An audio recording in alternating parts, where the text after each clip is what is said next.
Cash. Sally? You may start. Yeah, go ahead. Yeah, it's visible. Okay. It's minimized? It's fine. Yes. It's fine? It's fine. Yes. Yes. Okay.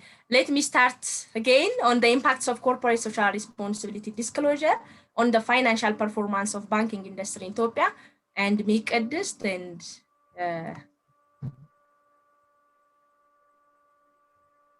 then on introduction, starting from defining what the corporate social responsibility disclosure mean, again, what the concept related with this corporate social responsibility and all the related things I'm trying to introduce on this paper.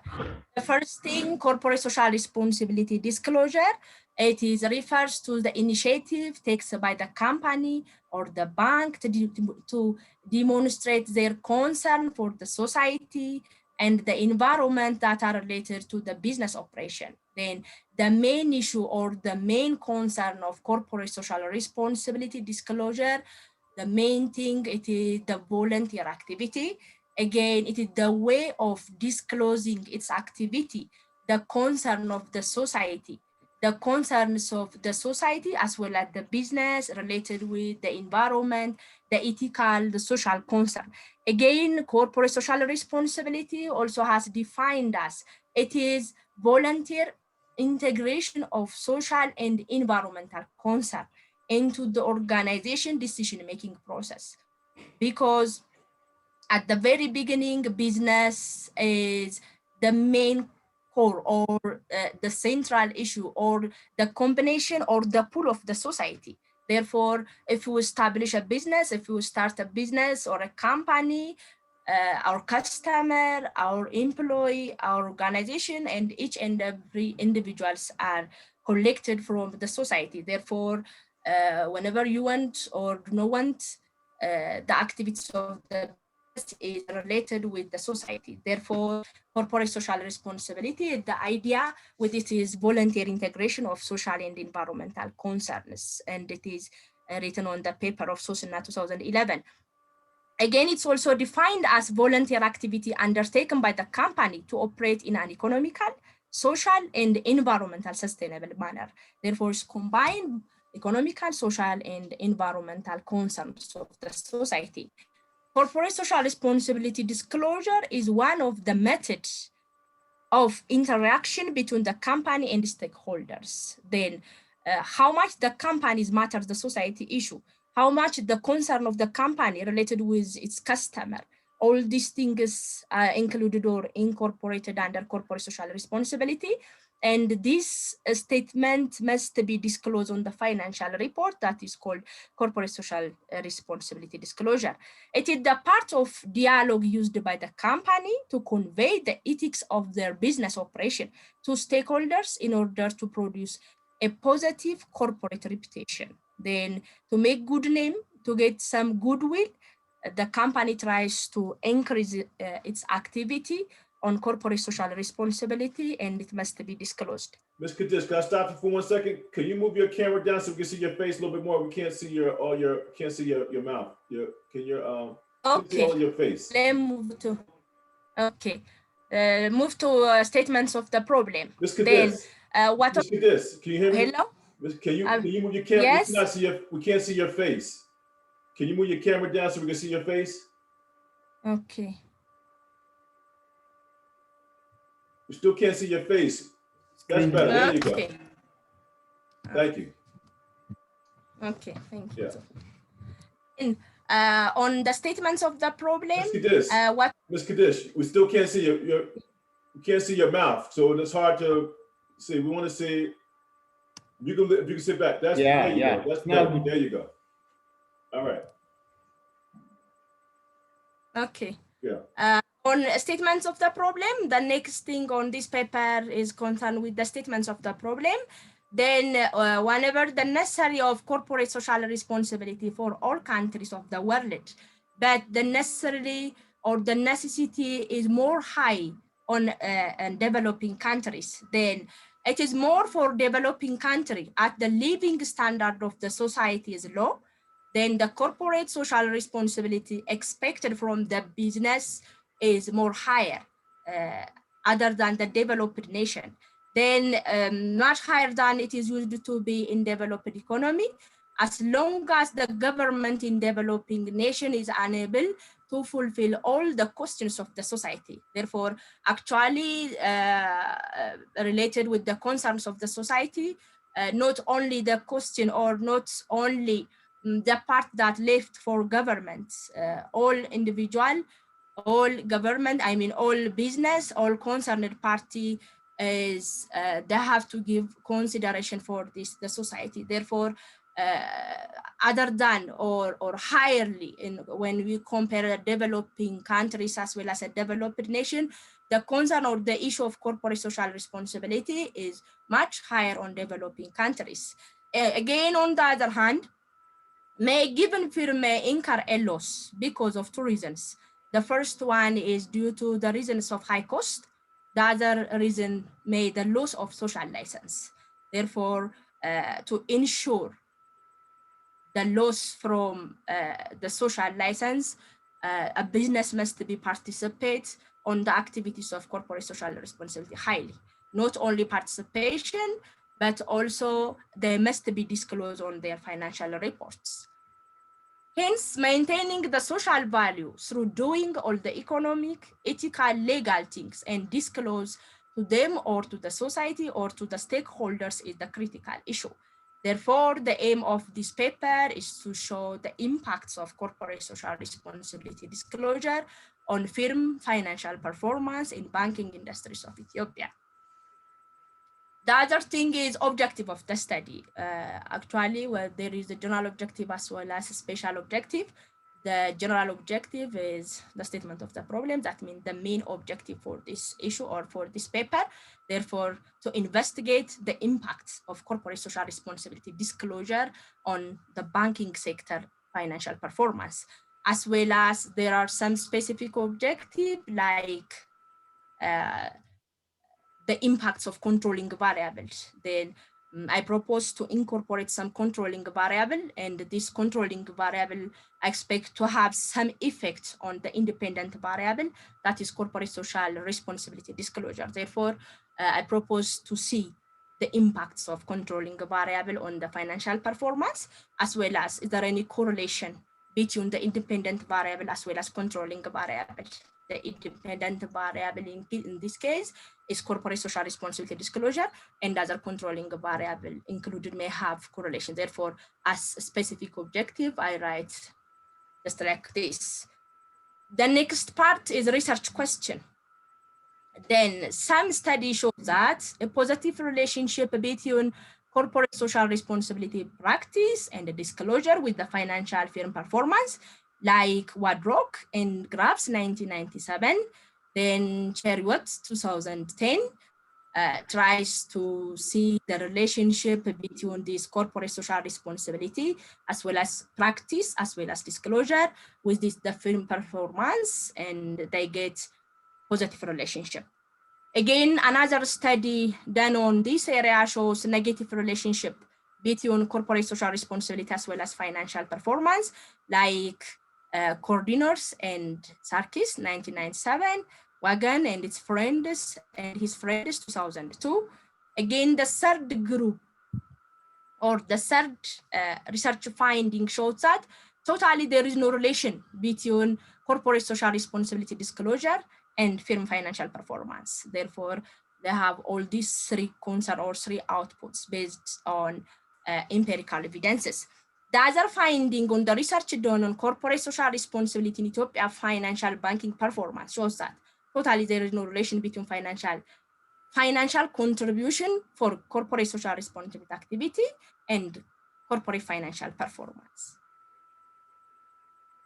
A research finding related to control variable also, they're finding related with control variable because some research use a numbers of controlling variables, other use other variable related with a number, related with this numbers of item, the content. Then research finding on control variable also shows larger and more liquid firm has higher profitable than small and less liquid firm, highly levered firm, and firm with high beta coefficient, that means measurements of risk. On the other hand, experience lower profitability, and research and development expenditure do not have a significant relation with the profitability. Then empirically, many studies investigated the relation between corporate social responsibility initiatives and financial performance. Although study conducted on developed countries, firm usually documented a positive relationship between corporate social responsibility and firm financial performance, like Coren and Wood 1984 find firms' old assets have low corporate responsibility, corporate social responsibility rating. Based on different empirical review, therefore, here below the research objective of this proposal, what is the impacts of corporate social responsibility disclosure on the financial performance of banking firm in Ethiopia, and as well as what is the impacts of controlling variable on bank firm performance, bank financial performance, as well as is there any correlation between independent variable and controlling variable is a research question for this paper. And hypothesis testing, then based on the above review, the researcher will develop the following hypothesis with a null hypothesis as well as alternative hypothesis.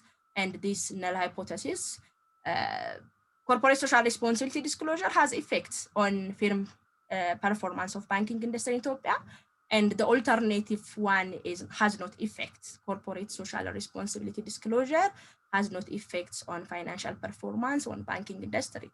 Then after determining whether the null hypothesis or alternative hypothesis, the next thing we decide if there is impact or effect, whether that effect check to be positive, negative, or no relation as well. Then the next part on literature review, it's grouped under two parts, theoretical review as well as empirical review. Then on this theoretical review, the title corporate social responsibility has two meanings. The first one, it is the general name for any theory of a corporation that emphasizes both the responsibility to make money and the responsibility to interact ethically with the surrounding company. The responsibility to make money, and we have to have respect the ethical issue of the community or the society. The second one, corporate social responsibility, is also a specific beginning of that responsibility to profit while playing a role in broad questions of community welfare.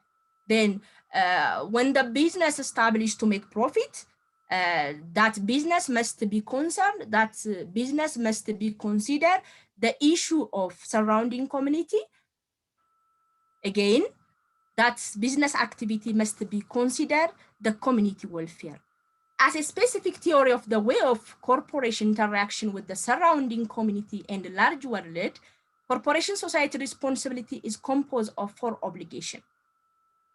There is economical obligation, or there is economical responsibility, legal responsibility, ethical responsibility, and philanthropic responsibility. Must be include all these things. In 2004, there is proposed a classification of numerous theories regarding with how to classify, how to group on theories of this corporate social responsibility, like instrumental, political, integrative, and ethical. Since 2010, this concept began to take a social aspect. So there are present in the study of Manos and his friends, or on 2010, the difference between voluntary practice and moral obligation, other than classifying on the theory from 2000 onward, more the concern of this corporate social responsibility divert or change the line to volunteer practice and moral obligation. Then talking about the social implication, the European Commission in 2011 argues that all organizations must be integrated in their activity, social, environmental, and human rights concern.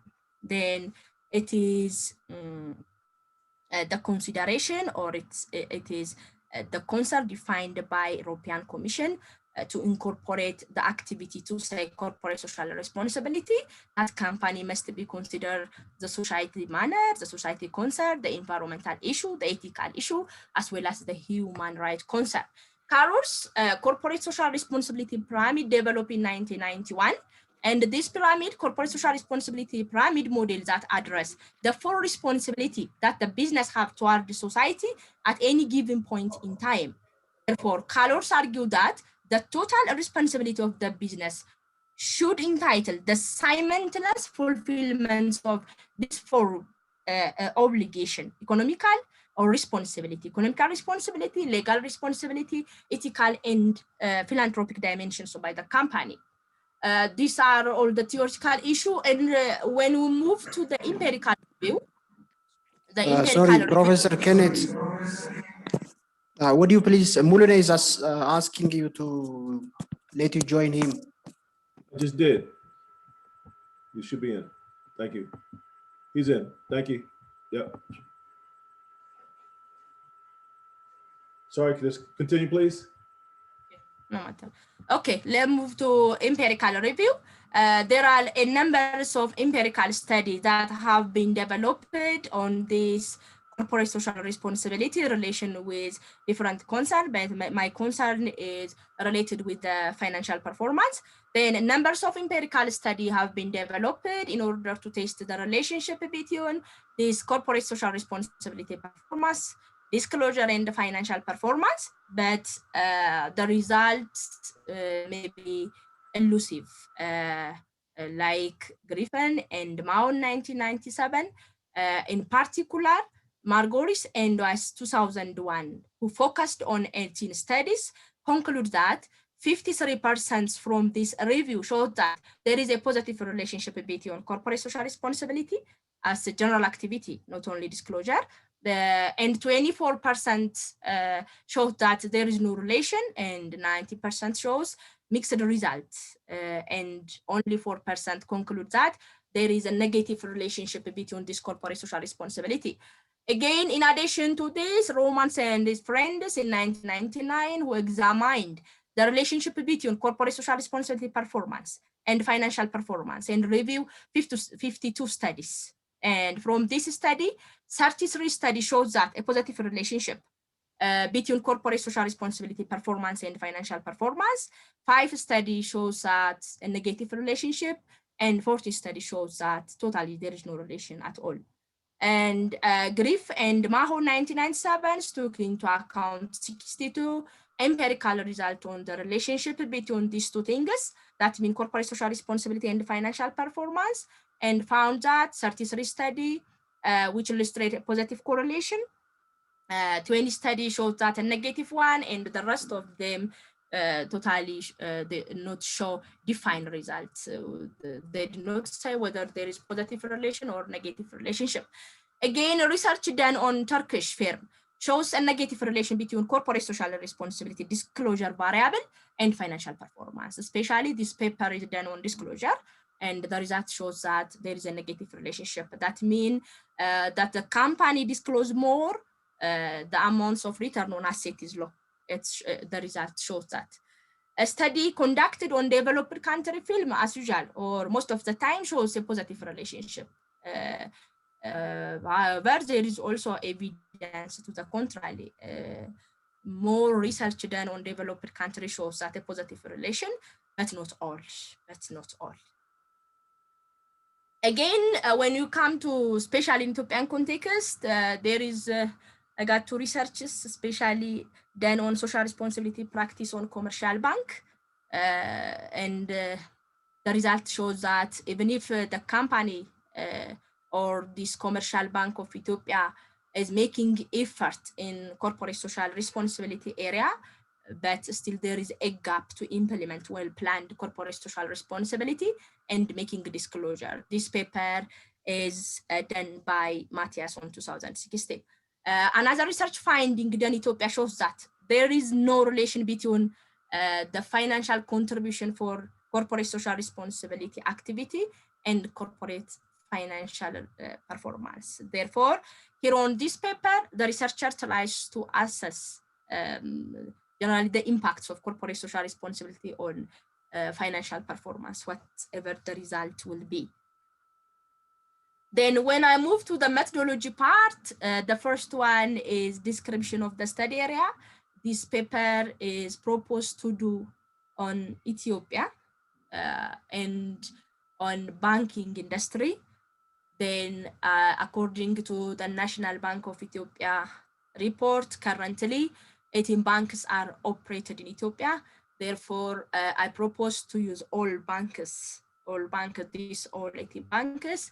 Among these 2 banks are governmental bank, and the remaining 16 banks are private banks. Data and data source, then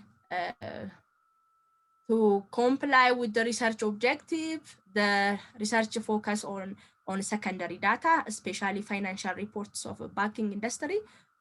Therefore, selecting annual report as a major source of data because it is considered one of the most comprehensive documents of the firm that summarize the overall activity of the company around the years. That is why I focused on financial reports of this banking industry, which will mainly obtain from annual reports of individual bank and also all the necessary thing from National Bank, the necessarily notes, the necessarily item that may help to do better or best secondary source of data like books, research journal, articles, and all those things conducted on corporate social responsibility and other related title may incorporate or used to be as a source of data.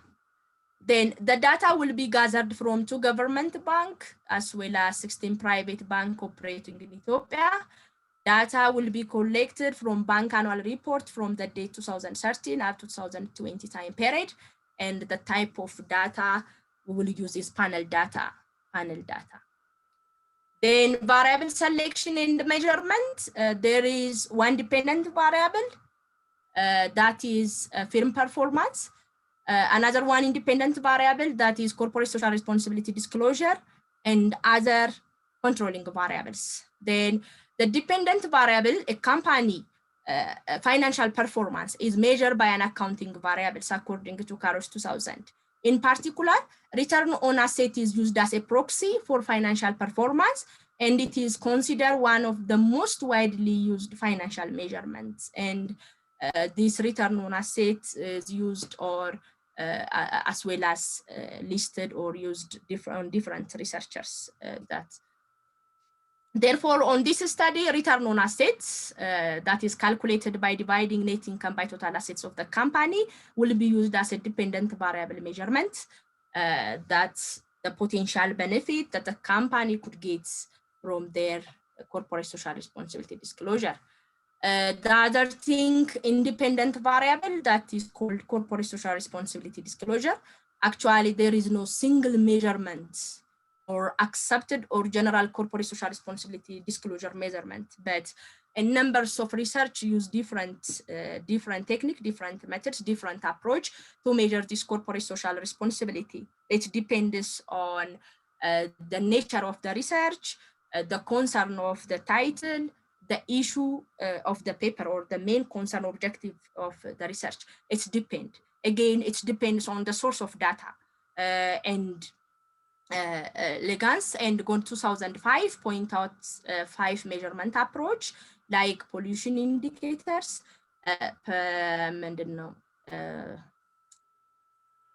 perceptual measurement derived from questionnaire-based survey, corporate reputation indicators, assessment made by measurement agency, as well as content analysis of annual report. All these things may an individual or researcher use depends on its objective as well as source of data. But for this research paper, I propose to use this content analysis method based on the annual reports of this banking industry. Content analysis method on the company annual report will be used on the research, and it's also suggested by different researchers like Haggers, Andersons, and Golders 2001. Content analysis is a research technique for making replicable and valid inference from data of their content.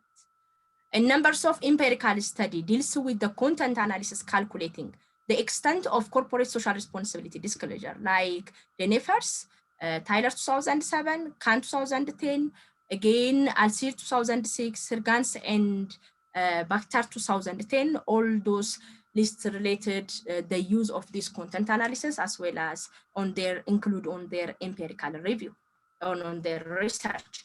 Using the content analysis technique, the amounts of information disclosed can be measured per category or per company by counting the data item.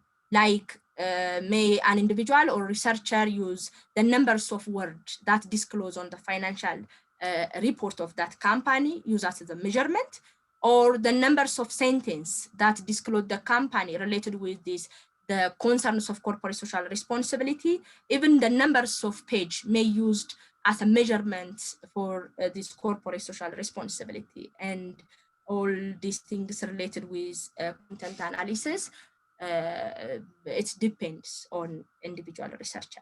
The majority of this approach will be based on author's criteria, using the content analysis of report in order to record what corporate social responsibility disclosure items are presented.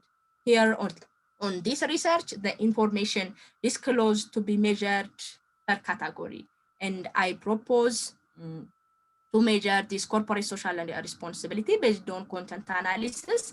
And the content is based on category.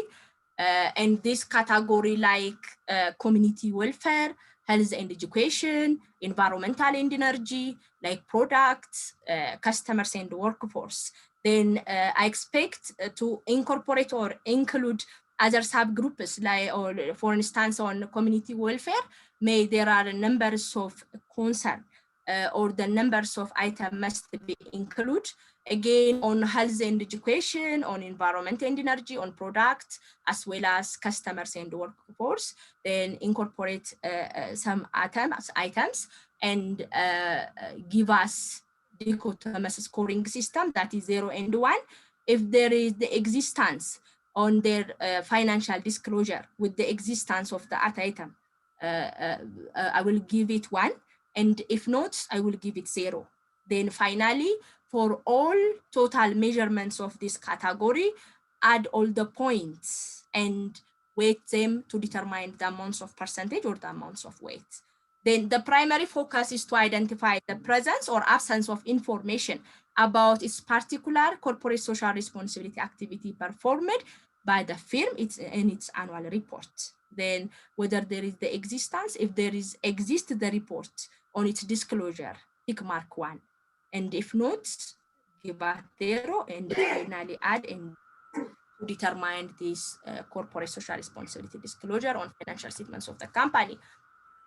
The third one is controlling variable, the variable that is not the focus or planned as part of research study, but it exists has certain impact over dependent variable that cannot be ignored, in which it is included in the research model test together with other independent variables.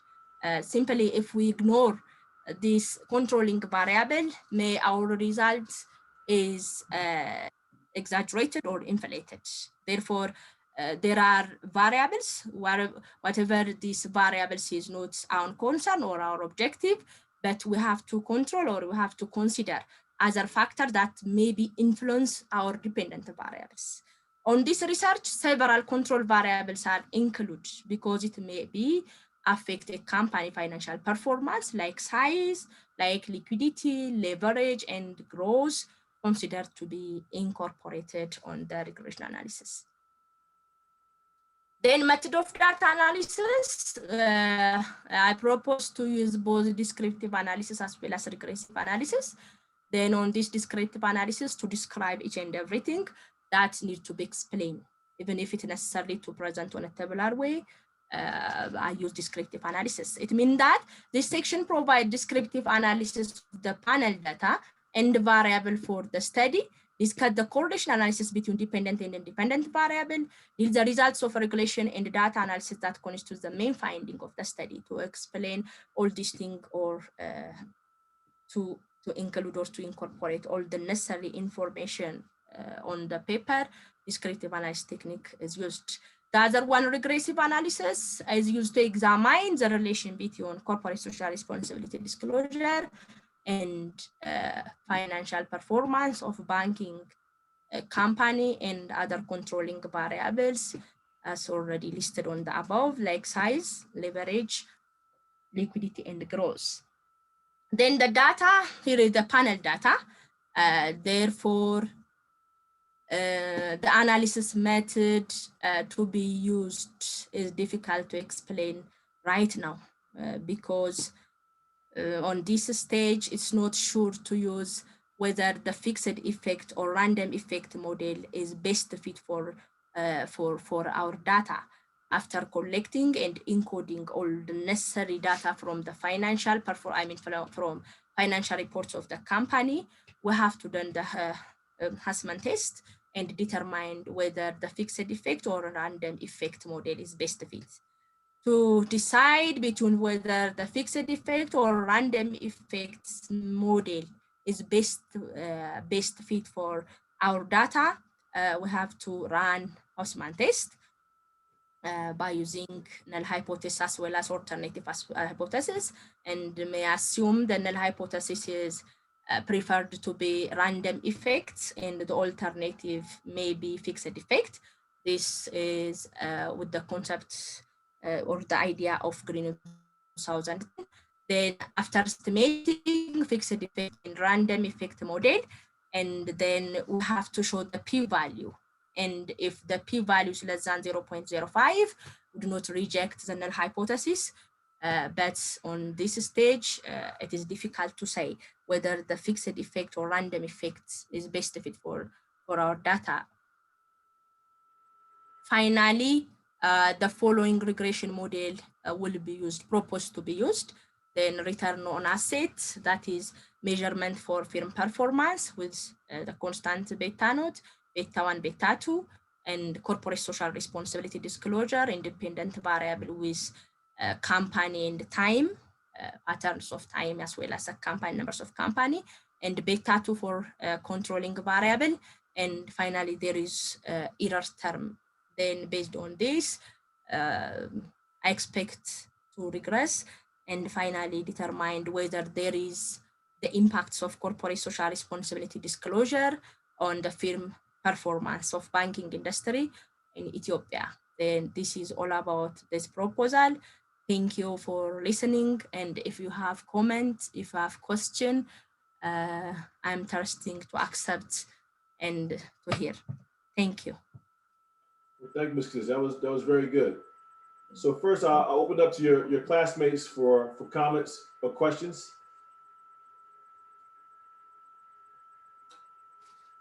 Any comments or questions?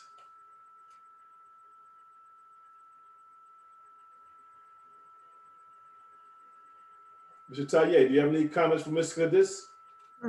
Yes. Go right ahead. Okay, thank you. Thank you, Kadis, for your nice presentation and just good idea. Just the good ideas that you came up with the finance industry. Okay, having this, my question is, how do you measure the dependent variable, that's the corporate social responsibility? I think the corporate social responsibility is an independent variable, yes? Independent variable, corporate social responsibility disclosure. So you are going to see the effects of corporate social responsibility on the performance of the finance industry. Yes, return on asset. Yeah, okay, of course, the return on asset is measured, the data required for return on asset is just the accounting data, of course. But the question regarding the corporate social responsibility, of course, we have raised last time. If it is independent variable, of course, there's no problem with the measurement. The issue is we cannot find the corporate social responsibility on the balance sheet report of the banks or insurance companies. And there is, I think, if I'm not mistaken, is there something legal background that can enforce them to perform some philanthropic activities? Actually, on the financial reports of this financial institution as a general, on the banking industry, there is a little bit notes on disclosure at the beginning part before starting the financial statements of that mean balance sheet and income statement. There is some notes related with the social concern part to disclose the activity undertake within a given accounting period. With the other question, actually there is notes governmental authority push them to incorporate this corporate social responsibility on the financial report, on the financial statement. At the word define corporate social responsibility, it is volunteer activity related with activity as well as related with disclosure. If the company may undertake activity, then no one can push him to report or to report on their disclosure on financial report. But I'm trying to see some bank financial statement as much as possible. Then I got notes related with social concern part, the concern related with their employee, the concern related with the environment, the concern related with the education for sport. All these things are incorporated on their corporate social responsibility with the name of social concern. Okay, thank you. Thank you. Ms. Bagali, do you have any comments from Ms. Kadis?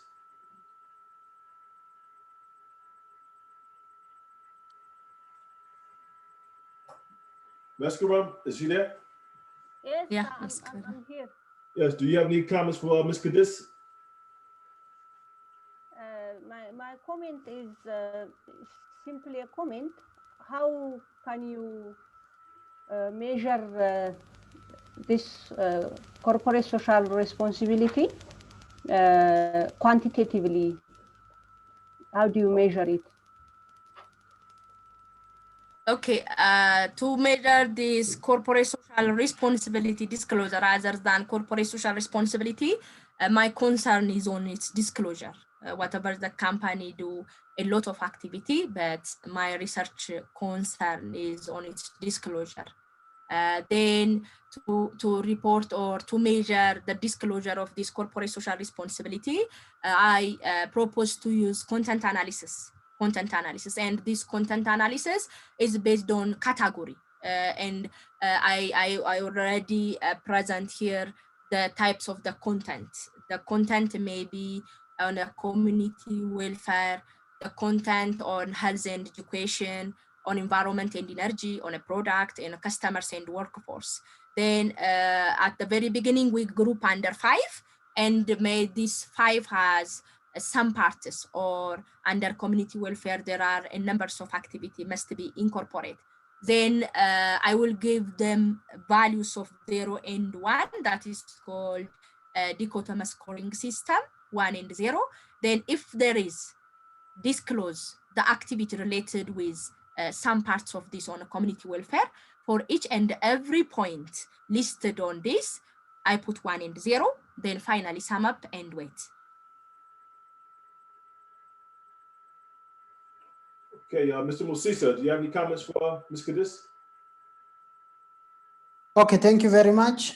Thank you, Kadis, for presenting your proposal, some expected proposal, and actually those corporate social responsibility in Ethiopian context is new, and there may be no influential paper in such contexts, and because of that you will be benefited from such issues, but also you may face some challenges related to the data, some challenges related to some methodologies and the likes in Ethiopian context. Mostly these corporate social responsibility in Ethiopian context is a little bit applicable.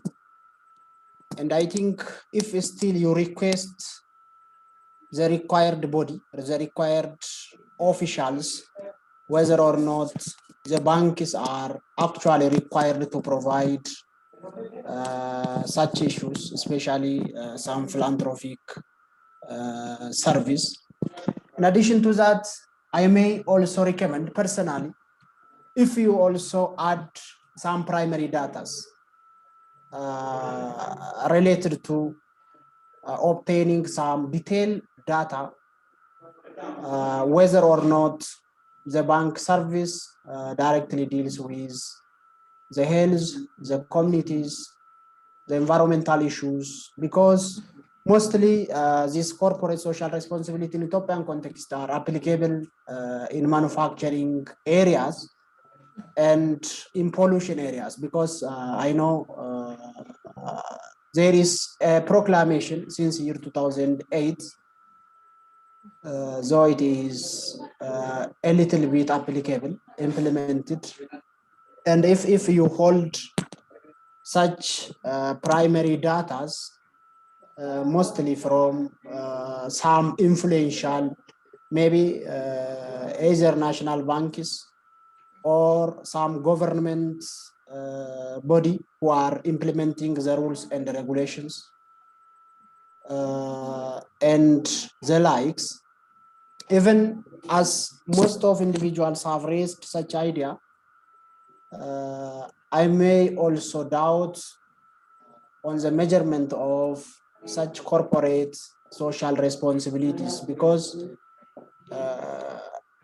maybe very difficult to understand where the balance is. This will be my comment. Thank you very much. Thank you, Desalegn, for your comment. Okay, Mr. Gurma, are you there? Do you have any comments for? Yes. Do you have any comments for Ms. Kadis? Okay. Kadis, thank you for your presentation. Thank you. Actually, I had an expectation that class will begin at 9. So some few points I have left. So maybe I was observing the model, the econometric model. So you want to compare or want to test the impact of this corporate social responsibility on firm performance. Can you hear me? Yes. Okay, so maybe actually there is a theoretical background which may support the relationship between the performance of a company with the corporate social responsibilities. But how far maybe we can say that these companies having achieved or provided some corporate social benefits to the community could show they are good in performance, or how maybe providing such benefit may be related with the company's performance, specific company's performance. And the other thing is regarding the measurement. Actually, you told us you are going to use a dichotomous scoring system, just 1 and 0. But here I can see a number of variables like community, welfare, health, environmental, and some others. So for me, I don't know, but if I'm mistaken, a professor will help me and will give me the right answer for me, maybe. I see there is more than 2 outcomes for the independent variable for the corporate social responsibility. So in case if we have more than 2 outcomes for a given variable, so the best thing to apply maybe an ordered probit model rather than just employing or just applying the simple regression model. So that is one thing what I should raise. Regarding the topic, it is very nice, it's new, So it help you find out a number of factors that is currently prevailing in Ethiopia, so that if you go with this title, I hope so, you will produce something new to the topic as well as to the literature. So this is my idea for the time being. Let me back the stage to the others. Okay. Thank you very much. Thank you. Mr. Muller, do you have any comments for Ms. Kadis? Professor. Yeah. This is Abdullah. Hey, Abdullah. I would like to appreciate in the comment on this paper. Okay, go ahead. Okay. Kadis, I liked your idea of coming to society, because this is an important issue for our country, because if you have information previously, there are a lot of industries are damaging public they are profiting, they are maximizing their profits at the expense of the society. So it is a big issue for our country. I think even it's as the silence said, it's challenging, but you will enjoy the fruits at the end of your paper. I hope so. I hope so. So it's interesting. Even I'm expecting there is a positive relationship between the firm performance and the social responsibility. The higher they connect themselves with the society, the more they will be benefited by being reputable, by getting connected with the society. So that's what I want to say. But when it to come, as you define the issue of social responsibilities from your literature, you are saying that's voluntary activity. It's a voluntary activity. Even there is IFRS is bringing the issue of disclosure, the basic point for accountability to the society when they are disclosing all favorable and unfavorable issues to the public. It's becoming a responsibility. IFRS is requirement. The accounting aspect is bringing the requirement to disclose every aspect in the financial statement. So still it's not so strong legal enforcement. That's a challenge for you. Yes. But this is a good idea. Now you raise the issue of respecting the values and norms of the society. Yeah, it's a good idea, because I remember that Chinese business in around Sabbata, they started to deal donkey business. You remember that, selling a meat of donkey. So in Ethiopia, we Ethiopian have a custom of we don't have the culture of eating donkey's meat or some kind of. We use a donkey for other purpose. Chinese are only generating for the business. So directly their activity, their business engagement is contradicting with our society's values, norms, and so on. So I think if you go in detail, you will find a lot of issues regarding the valuation of how they are valuating the customs, the norm of society for only to generate a profit.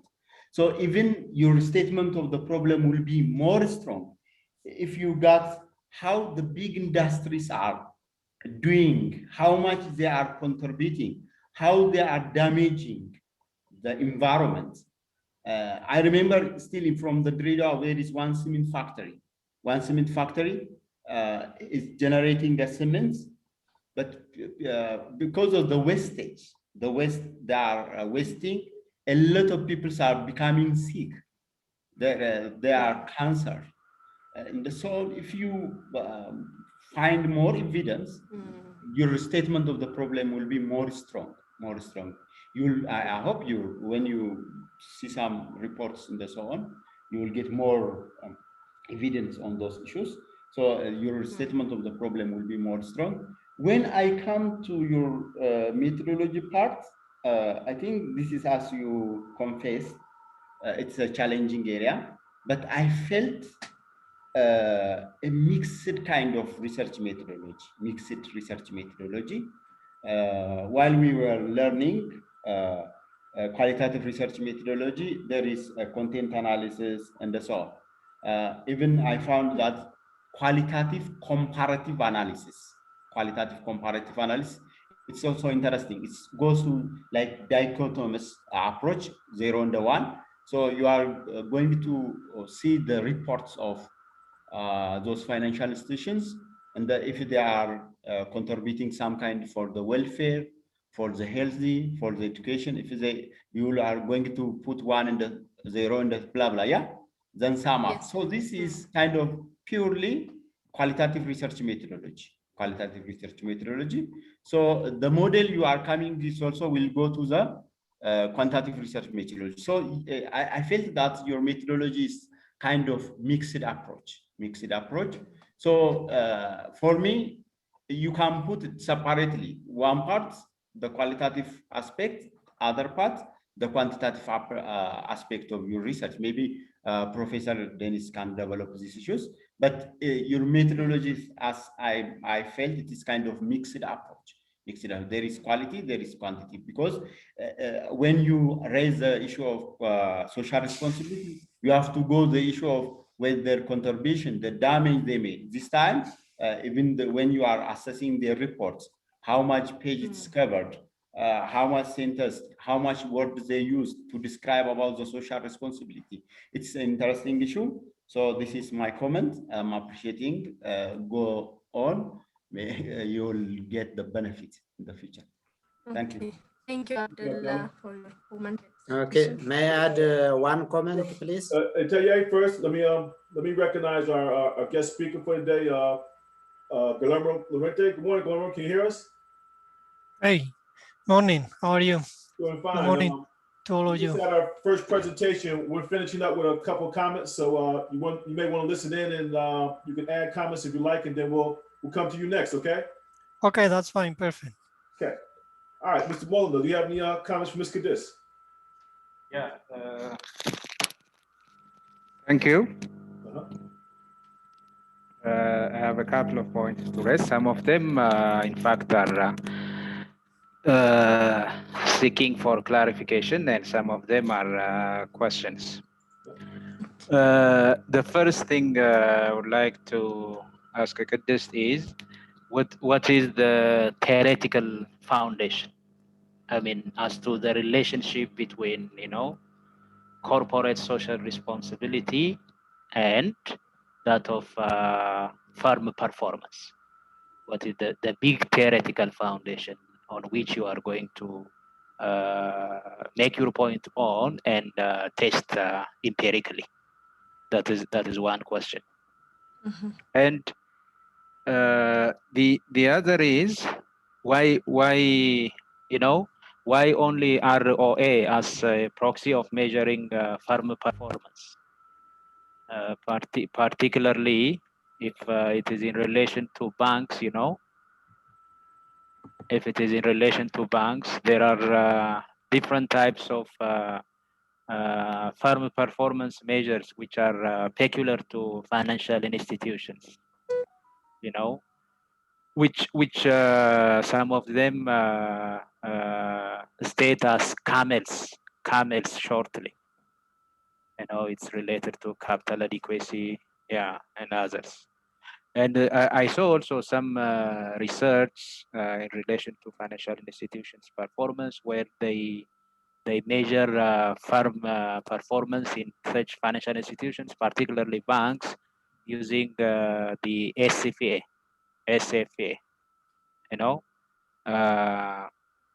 So I think SFA is a stochastic frontier analysis. And that can be a proxy of measuring firm performance. So rather than going to an accounting data, and from the accounting data, rather than using only ROA, can we see alternative mechanisms of measuring firm performance that can, better measure the performance of the financial institutions, particularly? That is also one. And I share also the concern of most of my PhD classmates regarding, using disclosure as a proxy of measuring, actual social responsibility activity of a certain firm in a world where, or in a nation where there is no a mandated requirement to report social responsibility. What is reported on the financial statements of those companies may not, for one thing, actually represent what that company is really doing about social responsibility. And secondly, what is practically being done as a social responsibility may not be reported. And the way it is reported probably may not be sufficient for you to do a content analysis. I don't know if you have made some model tests of financial statements, sample tests. So how can we be certain that disclosure, which is an information given on the financial statements, and where there is no standardized way of reporting such disclosure, by the way, in Ethiopia. One thing, it is not a legal requirement, and secondly, there is no standard way of presenting disclosures. Not only corporate social responsibility disclosures and total disclosures by itself. There is no standardized format. So can those reports lend themselves for the content analysis that you are stating is my worry, one. And secondly, really, those reports can represent what is going on actually is also another worry. That is one. But as to the content analysis, I think I see the content analysis is a categorical one, and I don't think you are going to make any ranking among those categories. So what Girma suggested, with the order profit model, I think is more useful if these categories had been able to be scaled or ranked. But I see for you ranking is not relevant, and that's why you put it as a dichotomous categorization. And these are, some of my points. Okay, I'll let you Thank respond. you. I'll let you respond to everyone, and then I'll summarize. You go ahead. Okay. Thank you, Murla, for your comment as well as for your question. Starting from the last point, other than content analysis, may use other techniques. But my intention is there is the concepts of not only concept, it is beyond that, it's already on practice of international financial reporting standard. Then the main issue, the main concern on this financial reporting standard is to push to write on the disclosure or detailed disclosure. And I expect to be one disclosure related with this corporate social. I expect just like that. Therefore, that is why I measure disclosure. The other thing I think not solely think we know that it is the true. The company doing activity participate on corporate social responsibility, but not disclosure on financial statement is totally wrong. Other than the truth thing is even if the practical doing or participation on corporate social responsibility of this financial institution is highly or exaggeratedly report on their financial reports. I expect just like that. Therefore, maybe the issue or the main thing I expect to face on future on doing this research is related with on this incorporation all those things because it is near to social studies other than accounting. Therefore, changing this theoretical part to numbers or qualitative way may I face some difficulty. The other thing raised is measurements of this firm performance. Actually, there are a numbers of measurement for measuring firm performance. It depends on the company we select, the type of data, and the main objective of the paper. But I select return on assets. I review numbers of paper. There is return on equity as well as other methods to measure firm performance, but most fits type of measuring firm performance is return on asset. Therefore, why I select return on asset other than the other thing. The other question you raised is what is the theoretical framework? Actually, corporate social responsibility is just like the theory that incorporates like Carroll pyramid consideration of incorporating. If we establish a business, even if the main objective of that business is making profit, but that objective has an obligation to respect the society welfare, the environmental issue, as well as numbers of things or responsibility related with these things. But actually there are also other theories like stakeholders theory. If a company has numbers of stakeholders, then they must be respect, they must be participate on the society concern, then that stakeholders must be accept, must be engaged, must be participate, or must be even request that company to do this business. Therefore, corporate social responsibility is treated like a theory, as well as there are a numbers of theories that exaggerate or concern this corporate social responsibility. I think I am trying to respond a little bit, but if you have other comment or uncleared. Okay, let's stop there. Ms. Kadish, that was very good. I'm going to reserve my comments for later because I want to conserve our time because we have a guest speaker. I will give you time to talk to him and ask questions. I think it'd be very valuable. So I will either give that to you in person form and I arrange an appointment with you, or I will send them in written format to you. Okay. So let me introduce our guest today, Dr. Guillermo Llorente. Good morning, Guillermo. How are you doing? Should I say good afternoon? Hi, morning. No, for me it's midday. It's midday. It's about going for lunch in 2 hours. Okay, so I want to introduce you to my class here, and rather than everyone introduce yourself, why don't you introduce yourself, and maybe we'll have a nice discussion at the end after you do your presentation. So, sorry, it's for me it's very difficult to understand you. I don't know if it's because it's the communication or because you are far away from the microphone. My American English, that's probably what yeah, that's why I know. mine is British, so that's why it's difficult to understand. Yeah, I speak American.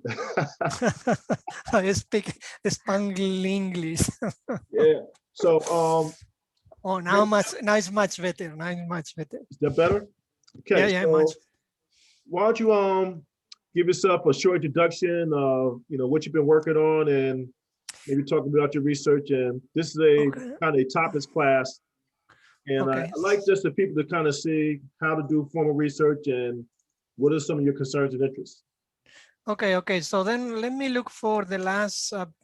I wrote 2 months ago for a review. I have to do one small paragraph about my CV and what I've been doing. So even at the time I tell you, you can, just in case the communication is not good, you can read. So I was not ready for this. So I haven't looked for this. But you can do a screen share, or you can just talk. You have a screen share. No, don't worry. I will look for that. Okay. What is this? Oh no, this is not one. I don't know. Do you see my screen? No, I haven't. Not yet. Not yet. No. Oof. Where is that? So give me 2 minutes. I have to look for that. Okay. So while you're doing that, Ms. Meskram, are you up next? Ms. Gal, you going to present today? Who, myself? No, I'm talking about Ms. Bagali. Oh, sorry about that. Students, yeah. Yes, Professor Daniel, I will. Okay, all right, so after Mr. Llorente presents, you'll be next up, okay? Okay, Professor, okay. Okay. So where do I have that? Oh. So Mr. Gurma, Yeah, while Mr. Llorente is doing, could you sorry, give me one more talk a minute. bit about, I have to look for what I like to present. I'm just gonna have Mr. Gurma talk about one of his he's talking about whether he would like to do pure financial research, so we could kind of have that discussion also with you today. Could you explain to Mr. Llorente, Mr. Gurma, what we've been talking about in terms of the choice between an Ethiopian PhD or a pure finance PhD, and what some of your dilemmas are? Sorry, are you talking to me? I can barely hear you. To Mr. Gurma. Okay. Okay, Professor Dennis. Yeah. Okay, Dr. Llorente. Yeah. Can you hear me? Yeah, I can hear you very well. I can hear you very well. Go ahead. Okay. Nice to meet you. Me too. I'm happy for having you with us today. Look, we here in Ethiopia have some problem regarding data. So there is some hindering factors. So we are only limited with some specific companies in which they may release us financial statements about 5 to 10 years. And that is only obtained only from bankers, certain financial institutions. But at the PhD level, we may eager to do some sophisticated researches, which may advance our knowledge, and that will provide a benefit for our career development in the future. So the problem is, look, where we select the title, we only limited to a few titles, just like on microfinances or bankers, how to looking into the performance of the companies, what are maybe limiting factors that is prevailing in the companies currently.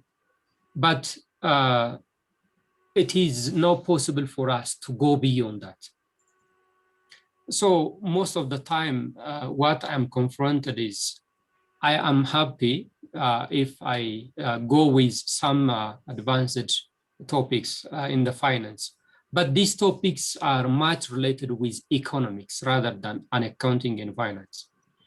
So even over last 3 or 4 weeks, we were talking with Professor Dennis that if we were allowed to conduct an economics title for a finance PhD, because whether it is finance or investment, their theory is grounded or maybe based on economic theories.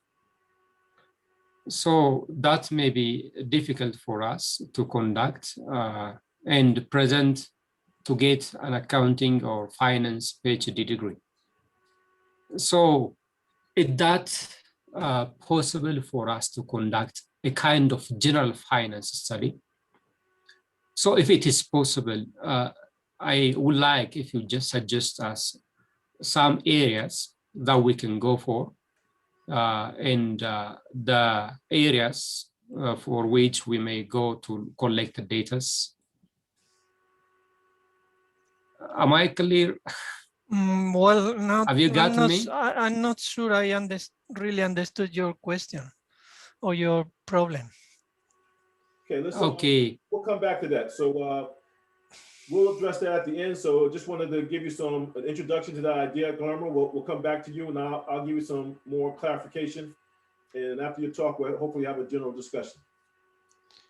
Okay. So you ready, Guillermo? Yeah, okay, so let me, okay, I will share with you this screen. Do you see that the screen? Not yet. Oh, Not yet. oh yeah. Oh, there you go. No. Yes. Now No. it's coming. Now it's coming. Okay, Yeah. so let me introduce briefly myself. I am in the Universidad Autónoma de Madrid in Spain, and I got my PhD in economics from MIT. So, and basically my research is in empirical asset pricing, market liquidity, credit risk management, apply financial econometrics. So basically what I do is asset pricing, markets. I'm not I haven't done very little in corporate finance. So that's my main area of research is capital markets. I have some publication, review financial studies, journal futures markets, computational economics, and several chapters in books. So I got 2 prizes in 2 meetings, one in 2016 in Spain. Well, the best paper in derivatives is the paper I will present to you today. And I also got another paper in an asked it, so it was it was tied in the top papers in another Spanish meeting, and that paper was in financial econometrics. That's basically all what I wanted to say about my background. I don't know, probably we can talk later about it if you have some more questions. Can you hear me and understand fine? Yes, we are hearing you. Yes. Yes, okay. Yeah. So now, do you see the screen? So this is what I will present to you. Oops. Yeah. Yes, Yeah. yes, yes. We Okay. see. So that's this is the first let me I will talk today about this paper, Trading and Information in Futures Markets. That is a joint paper with Yang Wan. Yang Wan is in MIT, the Sloan School of Management. So this paper was published here in the Journal of Futures Markets last year. So it's a recent paper. We have been working on it for a while, but it took us some time to get it done and published. Okay, so let me tell you what is the paper about. In this paper, what we, sorry, let me,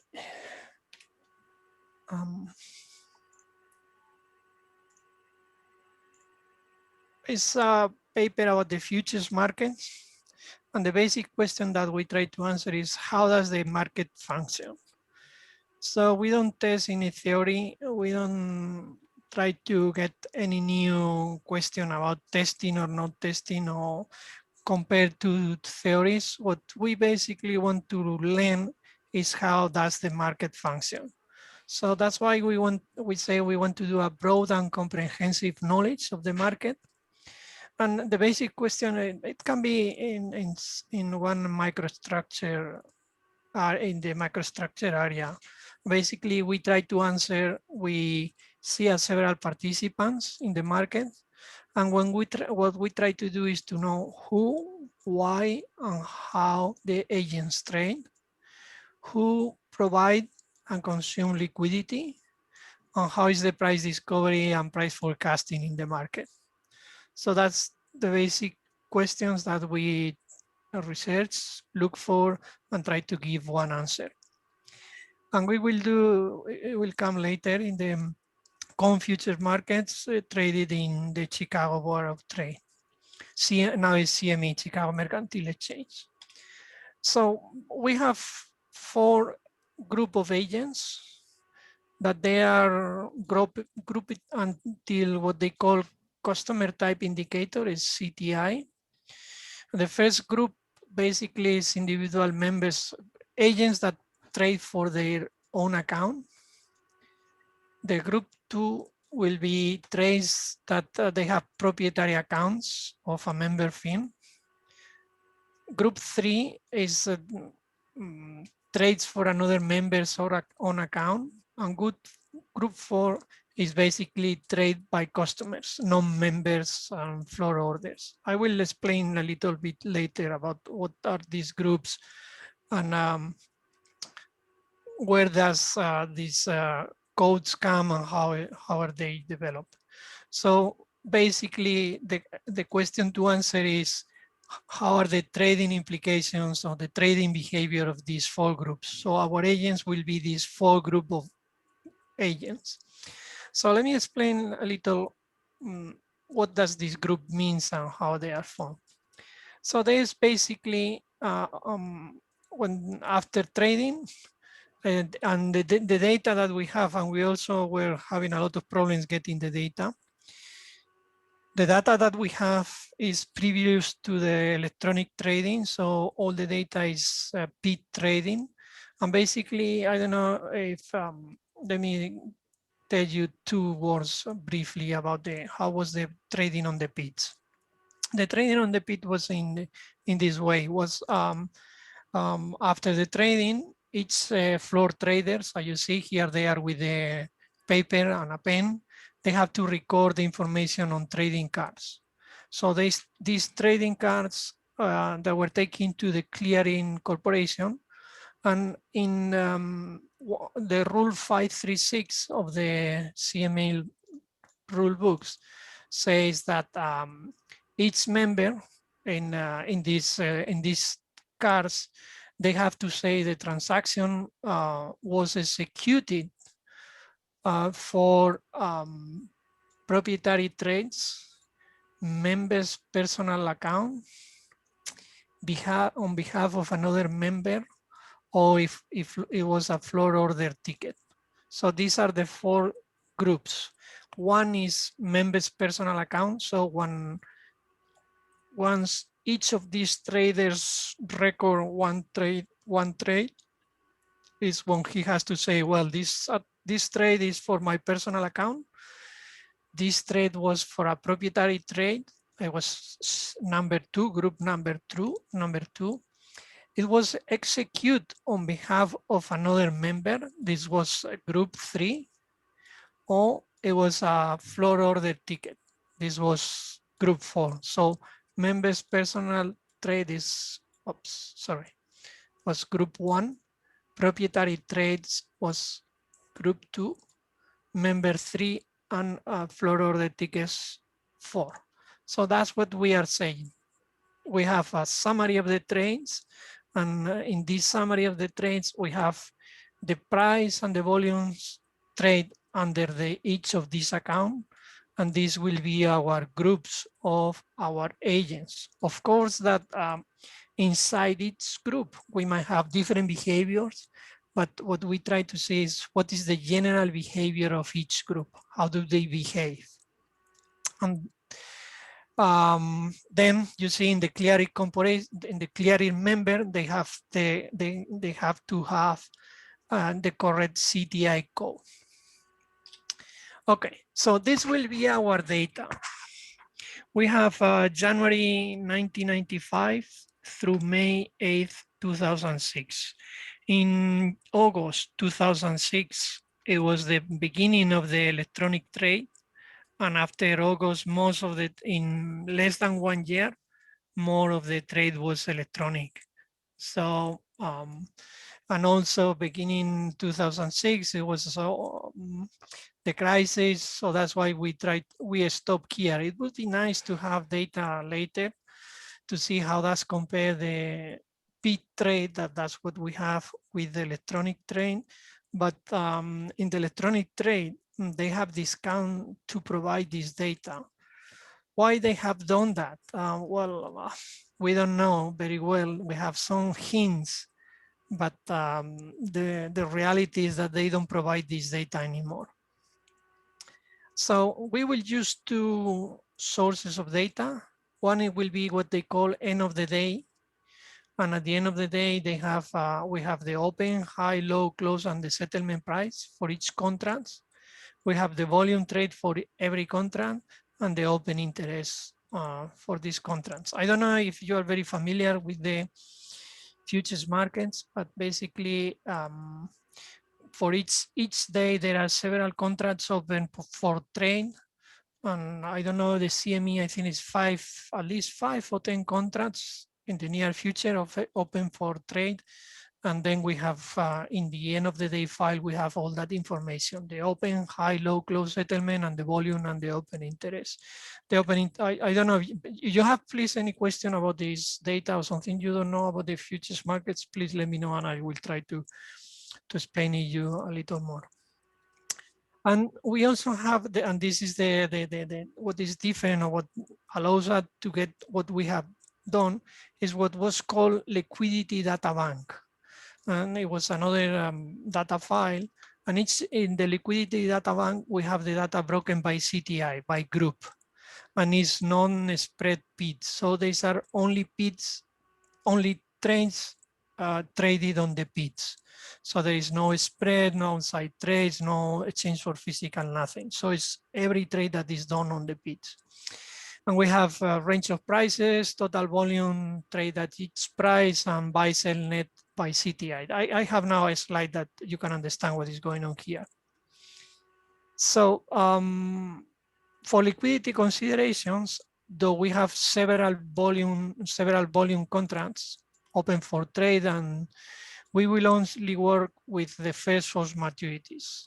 You see, that means that contracts that there is the 5 maturities, the 6 maturities, we will delete that. I will place later one table and you will see that we are not missing too much.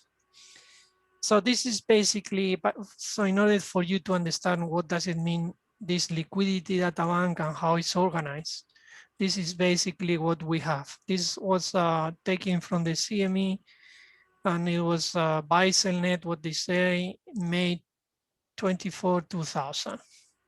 And it was for wheat, and maturity was 2000, July 2000.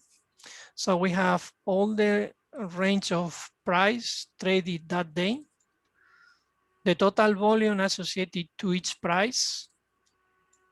So you see, for example, this for the price 27.82, the total volume was 62 contracts. And also we have the total volume trade that day in all the contracts.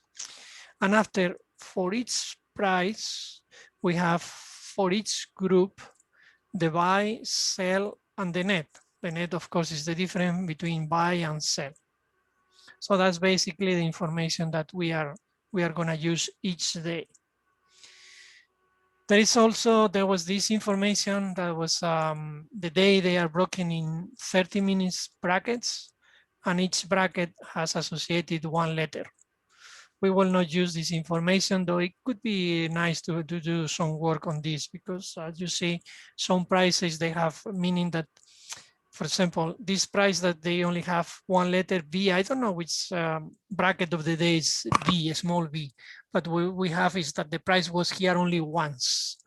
But these prices that they have too many letters means that in these brackets of the day, this price has been like the frequency. We could associate that with the frequency during the day of that price.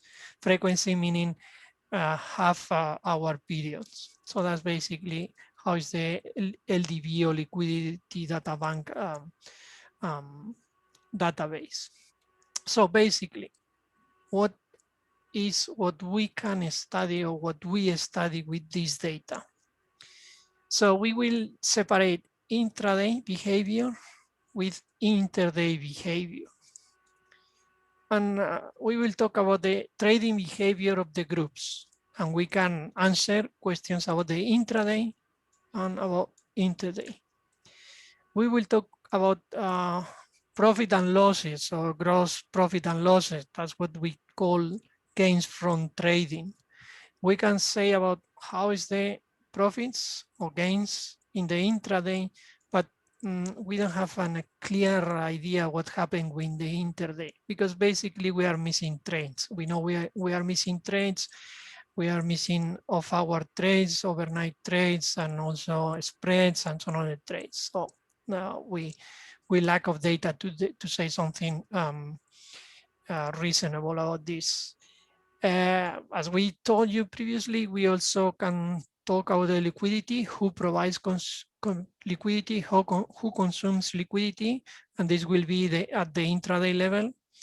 And after we have price in two ways, price discovery and price forecasting. Price discovery will be the intraday, and price forecasting, it will be interday. So this is basically the questions of what we can describe, or what can we say about this market.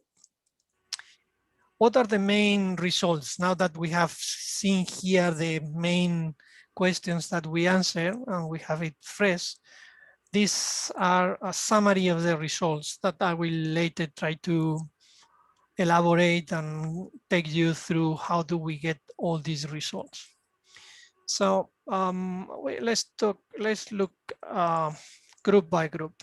For group 1, we see that the trading is mainly intraday trading, so it's inside the day. They make positive profits. So these two questions allows us to say that they behave as market makers, as if most of them, the behavior of this group is market makers. So they provide liquidity. And as they provide liquidity, they get some profits, and most of the trade is intraday trading. Group 2, I remember you, group 1, they were basically trades done for members on account. Group 2, there were basically proprietary accounts, and most of the trade of this group 2 is interday trading. So it's not, they buy today and they say after today, we don't know when, but we know it's not today. In the price discovery, they might, since very light relation, the trades, they influence the price discovery.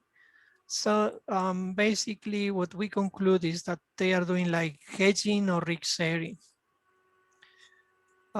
Group 3, I remember, is trades similar to ones, but they are not executed by their member. They are trades executed by another member. And this group is kind of puzzling what we get. So that's why I want to point out now what is this group. It's similar to one, but they are trades done for another member. It's meaning that I am a member, I have a member on account, but instead of doing the trade by my own, the trade is executed by another member. So, and also the trades of this group is mainly intraday trading.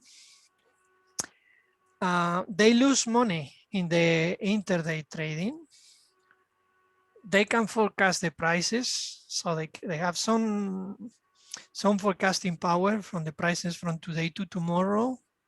That's basically what we have. So we conclude that they have some information about the futures prices, but it's kind of puzzling what I was telling you, because if they have information in the futures prices in the intraday, they are losing money. I will say some words later about why these results, that seems kind of puzzling. And the last group is group 4. Group 4 is, I remind you, group 4 is what they call floor order trades, is customers. Trades that they are from outside members of the chains, because basically group 1, 2, and 3 are members of the chains, but group 4 is, let's say, customer. If I go to the chains and I buy, it's here in group 4. So group 4, most of the trade is done intraday traders. They lose money in the trades they do.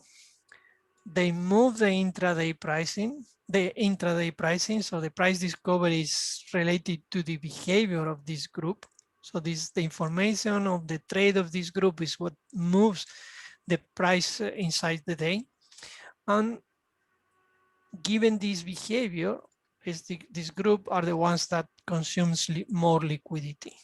So basically it's the relation between group 4 that consumes liquidity and group 1 that provides liquidity.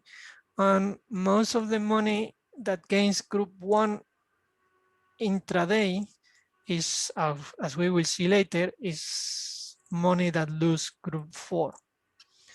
But the information that group 4 brings to the market helps in the daily price discovery.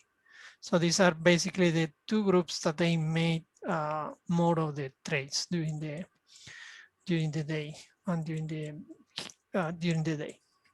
Okay, any question until here? Something do you want to clarify, or do you understand me well? Do you hear me well? Any question you have? Yes, we are hearing. Yeah. Okay, thank you. Please interrupt me if you have any question or you want me to repeat, or you don't hear me or you don't understand my English. Please let me know. Okay. Okay, so now I will go through briefly, very briefly. I don't want to bore you with what other they have done in this area. So there's basically two kind of data that they have been using in this area. What is called audit trail transactions, and what we have later is end of the day positions for large traders. Audit trail transaction is data that they have transaction by transaction. And it has been done, like you have here several papers. They have been working on this. Probably one of the first was this Kuser Unlock, but one who is very cited is this Manaster and Mann. And they talk about the inventory price discovery in the futures markets. And they have been LDB data is a kind of summary of the transaction data, and is the data that we are going to be using. And basically the relations they have been in the studies, volume, volatility, and price discovery. You have here two papers. So this is transaction by transaction, where you have transaction by transaction or the summary at the end of the day, that LDB. But the information is quite similar and is broken the transactions by group 1, 2, 3, and 4. And the other kind of data is this end of the day positions. And this, well, let me tell you 2 words before here. This audit trail transaction was basically provided by the exchange. Exchange or some data providers. Oh, sorry about, it's difficult for me to write with this. And this end of the day position is basically data provided by the CFTC. CFTC is the Commodity Future Trading Commission, and is the regulatory authority in these markets in the States. So they provide this data.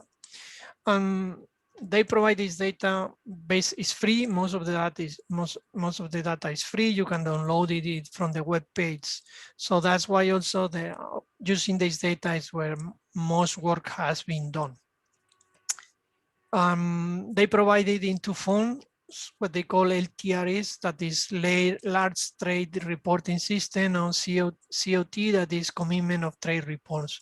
And this Commitment of Trade Reports has been very used for a lot of people, and is still used for a lot of papers in different levels of time, individual aggregation. What I mean by time and individual aggregations, because the first COT, they were providing it, I think it was once a month and only for several group of agents. After they provided it every 15 days. And now I think they provide it every week at the end of the week, but it refers to the previous week. And what it means by large traders mean that they have to divide it by traders in several groups. And in order to appear in those reports, you have to have at least some open positions in order to be counted. So small traders or small positions, they don't count. So, but that's what they have. And with this data, they have been testing about theory, Granger causality, and profit and loss information. So you have here 3 groups of papers that they try to use, or they use this data in order to do these three kind of works. Probably the one who is close to us is this profit and loss information on these two papers, the Wally, Etherington, and Fernando. This was in the Review of Financial Studies, and also this paper on Fitz and Smith 2012. There are some, they appeared last year and I haven't included here because I didn't have time, sorry about that. So the first question can be, okay, so you have the same information in the futures market provided in two ways, audit trail or end of the day positions. So, and you are studying the same market. So the first question you can say, well, what is in this data in audit trade or LDB that is not in CFTC, or what is in the CFTC that is not in the LDB? First thing is that CFTC is information about end of the day position. So they say at the end of the day, the position of this agent is this one. So, but you don't know the prices at which position were established. And another question that most people are concerned about is how does the CFTC define large traders? And there is a lot of debate if there's fine or they have to change, and they have changing along the time. CFTC the information, they are the CFTC also has changed the groups. They have divided in subgroups, and so there is a great debate. And also basically how to divide large traded, they say is about a partition's business line of activities. The initial one was commercial versus not non-commercials. And commercials, they are supposed to be hedgers, and non-commercials, they are supposed to be speculators. But probably the question is, well, how does the CFTC decide if I am a commercial or I am a non-commercial? So there's all debate going on around all this data. And the LDB data, the data that we use, or the audit trail, that is a summary of audit trail, it provides you information about the trading. No end of the day positions as we have previously, but about trading and trading of each groups. So they are classified according to accounts. So you say this trade goes to this account, this other trade goes to another account. And it's about actual trends. Notice that previously in the CFTC, I say they don't provide information about prices. At what prices were the positions established? Yes, here in the LDB data, you have that. You know who trades, how much trade each group, and at which price. So this is a clear difference. So that's why it allows us to characterize group trading behavior, and it can allow us to do in the intraday to know what each group is doing and how they are doing. Let me tell you one thing. When we began to write this paper, there was several debates, and that's why we thought it was very interesting about the decimalization of the futures markets.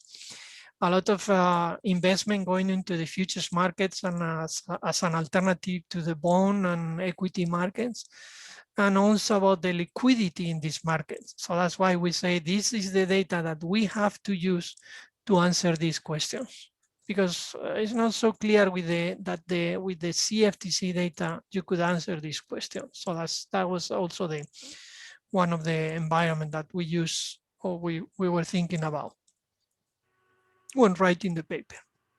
So I won't bother you anymore with all these introductions about the papers and the data, and let me talk to you about the variable definitions, and later we will move quickly to the results. So Ken, please let me know if I am too slow, too quick, or I have to consume all my time, or how are we doing? No, you're fine on time. You have the floor. Okay, thank you. So in order to answer the question, we build two kinds of variables, ones that are market related And another ones we will be related with the individual agents, CTA related. In the market related, we use settlement price. That you know, the settlement price is the price like at the end of the day is fixed or is announced, but they change and all the positions are marked to market at that price at the end of the day. So we will have for several contracts we will use, as I told you, the four most liquid contracts, and we will calculate a settlement price, let's say for the whole market as the average of the four most liquid contracts at the end of the day. We will use, so it means we have one market for price, one variable, sorry, we have one variable for market price. We have another variable for volatility of the market, that it will be what we call normalized high minus low. That is for each contract, we divide high minus low over the settlement price. And in order to get one measure for the market, what we do is the average across the four nearest contracts. We have another variable for volatility. I will be what we call turnover, that it will be the total volume or the total open interest in this all these contracts. And we have another variable for market, that is demand supply. So we have price, volatility, volume, and one variable that is demand supply. So it can, we see it like saying, well, it's a lot of supply, is more demand, who is, let's say, on top of which, on top of each other. And it's what we call imbalance between the buy and sell sides. How do we calculate the imbalance? For each contract, what we calculate is the total volume trade in the top price interval minus the total volume trade in the bottom price interval over the total volume. So it's volume in the top, volume in the bottom divided by the total volume. So it's like saying where is more trading, in the top prices or in the lower prices. And that's why we say it's demand supply, and we notice that, denote that by C. Variables for individual groups. So we can calculate the trading volume, how much each group trade. We know from day to day what we call the change in positions group. So knowing is as the difference between a buy and sell. So at the end of the day, this group in the trades that they have done in the pit, it's say they bought more contracts than sold contracts, or how is the position. And we can know the change in positions for each group, or what they say is the net position of the trade at the end of the day. So, or what we call the overnight position, when the market closed with all the trades that they were executed during that day. If the group is has more buying trades or more selling trades. So that's basically, and that's what we could call changing position, overnight positions, or net position at the end of the day in all the contracts. So we can calculate for all the contracts how is their aggregate positions, their book. We can say how is the book, the net position of the book of these groups when the market closed based on the trades they have done on the pits. Another variable that we build for the individual groups is what we call total P&L, profit and losses. And it can be decomposed by intraday profits and interday profits. The intraday profits is here how it's calculated. So it's the difference between buy and sell with the price that they pay for buy or sell. And the difference is here is, I think there is one missing sign here. Okay, so it's not a problem. That's a typo. And compare it with the reference price, with this, that is the settlement price, or the price that is used for mark to market the position at the end of the day. We know how we could calculate the interday profits. The problem is that the data that we have is not very useful, as I told you, because we know we are missing overnight traders, and we could calculate also the total profits. But basically, we are gonna focus our attention in the intraday profits. Okay, so just let's go a small data summary. And here you could see how is the open interest for different maturities in the year 2001 for different contracts. So to have an idea, and it's very, let's say you have, this is January 2001, January 2002, and basically what you have is for this contract that matures in 12/2001, so it's December, since that is a contract that they have been increasing their trades, and you see at the end of the trade, the end of the life of the contract, how does the open interest decrease. So that's not too much here. Here we have average settlement price and changing the lot settlement price. You could think, you could ask, so what happened here with the price is 1996, 1997, there was a short demand in corn, and that produces this rise in prices, but later it was with the new corns, and also there was also a high increase because in the price of what do you call the transportation in ships. So all that created this spike here, and later that after 1997, you see that that's basically flat, or let's say quite stable.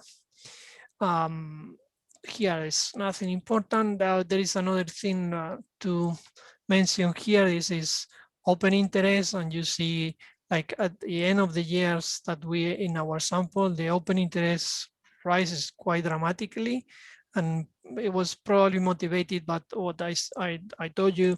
One of the reasons we decided to study this market, that is decimalization and appetites of this market. There were also see as diversifications with the bond markets and security markets. And the second graph is the trading volume. We also see a slightly increase in trading volume at the end of the years, but it's not so much as we have seen in the open interest. So this is daily turnover. I want to stop here. So some basic statistics, mean variance. I want to stop here because I don't want to bother or get you tired with all these details. Let me go through the highlights of the parts that I consider more important. Here we have the correlations about among the market variables. And one thing that to notice is that there is a high correlation between turnover and volatility. So the more trade, the more volatility is something that we expect. And we see here high correlation between what we call imbalance and change in prices, and it's positive. So meaning that when more prices are trading the top, more changes in prices, more is the change in prices. So that's here we have, as I've been telling you, that we were using only the 4 nearest contracts, or the 4 more liquid contracts. And basically we have here what is the share in the volume of the open interest of each of these contracts. And we see that for the open interest, we are using about 91% of the open interest in the market each day. For the volume, 95%. So meaning that we are, in the data that we are using, we are catching or getting more of what is going on in the market. So let's go to the results. Let me present the results. I won't go more. Do you have any question until here? No? Okay, so let me remind you the result. We are going to talk about trading. That is what is going on here. Profit and losses, price discovery, and price forecasting. So let's begin with trading. First question, how is the intraday share of trading? Who trades more or who trades less? So this graph, there's not too much to add. So you see group 1 is the one who trades more, about 50%, between 50 and 60% of the trades are executed by group 1. And between 40 and 50% of the trades are executed by group 4. So intraday trading, most is done by group 1 and group 4. Group 3 is very little, and group 2 is kind of also very little. You can ask what is happening here. And this is because there was some reclassification of the trades, and some of the trades that they were in group 4 after 2003 or 2004, they were classified as group 2. So that's why this behavior. But the basic thing is group 1 and group 4 are the main executions of intraday trading. So the question is, of all these trades that they do every day, some of the trades is what is called round trip trades. So they open and they close later and they compensate, but there are some of the trades that they keep open after the day. So the question is, how's the intraday trading? So which group, let's say, carry more open positions to the futures? And we don't know when those trades will be closed, but we know those traders at the end of today, they keep open. So the graphs are completely different from, or the behavior is completely different from what we see before. You see group 1 and group 4, they carry very little overnight positions. So the intraday trading is very small, and most of the interday trading is done by group 2 and group 3. So they do very little trade in the intraday comparing it with group 1 and group 4, but most of the trade is interday trading. So they open today and they close in the future. We don't know when. So now the question is, all these trades that they carry for the futures, they are open positions, overnight positions. Is there any relation between them? And what we see in this correlation is that group 4 is in the other side, mainly of the open positions of the group 1 because of the correlations, and also in the other groups. So it's group 4 is mainly in the other side. Another question is, as there are several contracts open for trade, and we see 1, 2, 3, and 4 maturity for contracts, the question is, okay, so do they each group hedge across maturities, or they have the same behavior in all the maturities, and all the maturities of all overnight positions? And we answer that questions using these correlation matrices. And we see most of the signs, for example, for group 4, they are negative. For group 2, also most of them, and for group 4. But the striking thing is that most of the correlation for group 3, they are positive and different from 0. So what does it mean? That group 1, 2, and 4 is kind of hedging across maturities, meaning that in the nearest maturity, they hedge with the second nearest to maturity, they hedge with the nearest third maturity. But group 3, their positions are similar in all the maturities, either hedge or either bet the market at the whole with all the contracts. How are the overnight positions? Here are some numbers, not only the graphs. So you see group 4 mainly is negative, so it's mainly short. All of them are different from 0. Group 4, there's also mainly short positions. And group 1 and 2 is positive, so they are long positions. But the most important thing here is, how is the correlation about these average positions? And what we see is here, we have the correlation 1 lag, 2 lag, 3 lag, 10 lag.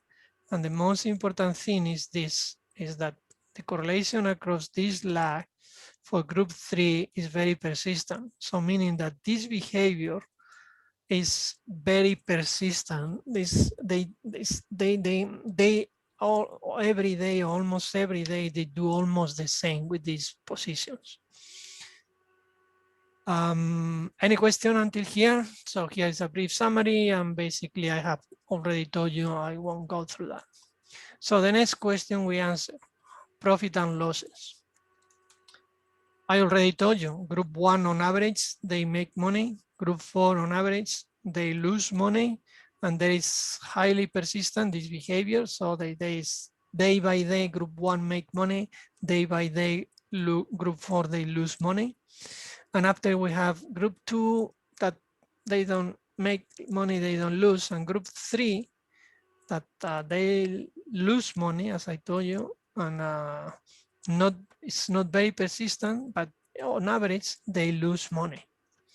So here is another reason why to say that group 1 and group 4, group 1 provides liquidity, and for that liquidity that they provide, they make money. Group 4, they consume liquidity, and in order to consume liquidity, they have to pay. So that's why the profit and losses is negative, one of the reasons.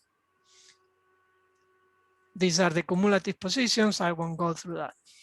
So another question we would like to answer is to say, okay, so is there any market variables related with the profits that they make, this group makes?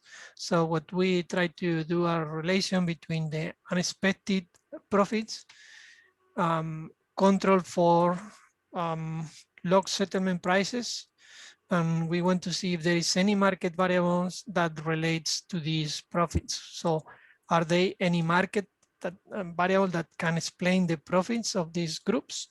And basically we use the 3 markets variables we have been using: turnover, volatility, and imbalance. And basically what we got, we have been using only group 3, group 1, and group 4 here, because as we have seen, they are those that make consistent profit or losses. And the basic result is that the profits, unexpected profits of group 1 is positive related with unexpected turnover. So meaning that more unexpected trade, more profits, and also with the variable that is called unexpected volatility. And the relation is also positive, meaning that the more volatility, the more profits they made. So it's another step more in saying that group 1, they provide liquidity, because the more trade in the market, the more profits they make, and the more volatility also, they seems to be acting as market makers. They try to accomplish with that, and they make more is related with the profits. Group 4, remember we have been saying they consume liquidity, and it's here. It's a negative relation. So the more they lose, or the money they lose, is negative related with the unexpected turnover, with unexpected volume. So the more they trade, the more they lose. The inter-day profits, I won't say anything, and let's go to the next step, price discovery. So price discovery, we want to say, so how is any variable related to the change in prices, change in the local prices? So we control for prices, we control for market variables, turnover, volatility, and imbalance. And we want to see basically if the changes in positions of each group, how are they related with the prices? So this is a very hot topic now for the last year in the microstructure work in the capital markets. So equally weighted. So the first thing is we want to see how does the market variable relates. So remember, control for prices, control for market variables, and after we want to see how the changes in positions, they affect the market. So market variables, basically what we have is a negative relation with the expected part of the turnover. So it's the more turnover, the less prices, the less change in prices, with unexpected volatility. And the most important thing is here, imbalance. Remember, imbalance is the volume that is traded in the top minus the volume that is traded in the bottom of the ranging prices. And it's the most important variables in control variable in this daily relation. So it's a sign of telling you how much is going to change the price if you follow the imbalance. So you're saying, well, it's more trading the top, so there's going to be a high change in prices. Or there is a negative relation, it's more trading in the bottom, so it's going to be a negative, small change in prices. Now, the question to answer, so that how does the behavior, the changing positions in this group relate to the change in prices? And we do regression one by one, and after we have included those who are significant at this individual level, and what we get is here. It's basically is that group 2 and group 4, group 2, the changing positions relate with a negative sign, and group 4 with a positive sign. When we include both, we see that group 2, group 4, it has a positive relation with the change in prices. So meaning if assuming that the regression is well specified, so there is nothing we are missing that will interfere basically the sign. The meaning that the sign is positive is that they are acting like momentum traders, meaning that if the price is increasing, they trade more, and if the price is decreasing, they trade less. That's the meaning of the positive sign, and that the question that they say, are they momentum traders? So, but in order to do this affirmation, you need to make sure that you are not missing any variable in the regression that could change the sign. And at the individual level, if we only include group 2, or here, as you see the sign, we are more or less in the close significative. That's why we could say that they are risk sharing, we say at the beginning, or hedging, you know, because that's the sign. So they behave in a different way at the changing prices.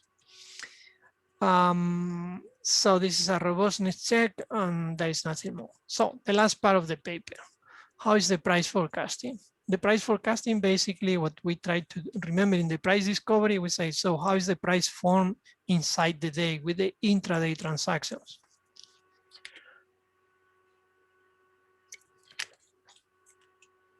The next question is to say, well, is any way to forecast the prices from the behavior today to forecast the prices of the next day, the change in prices?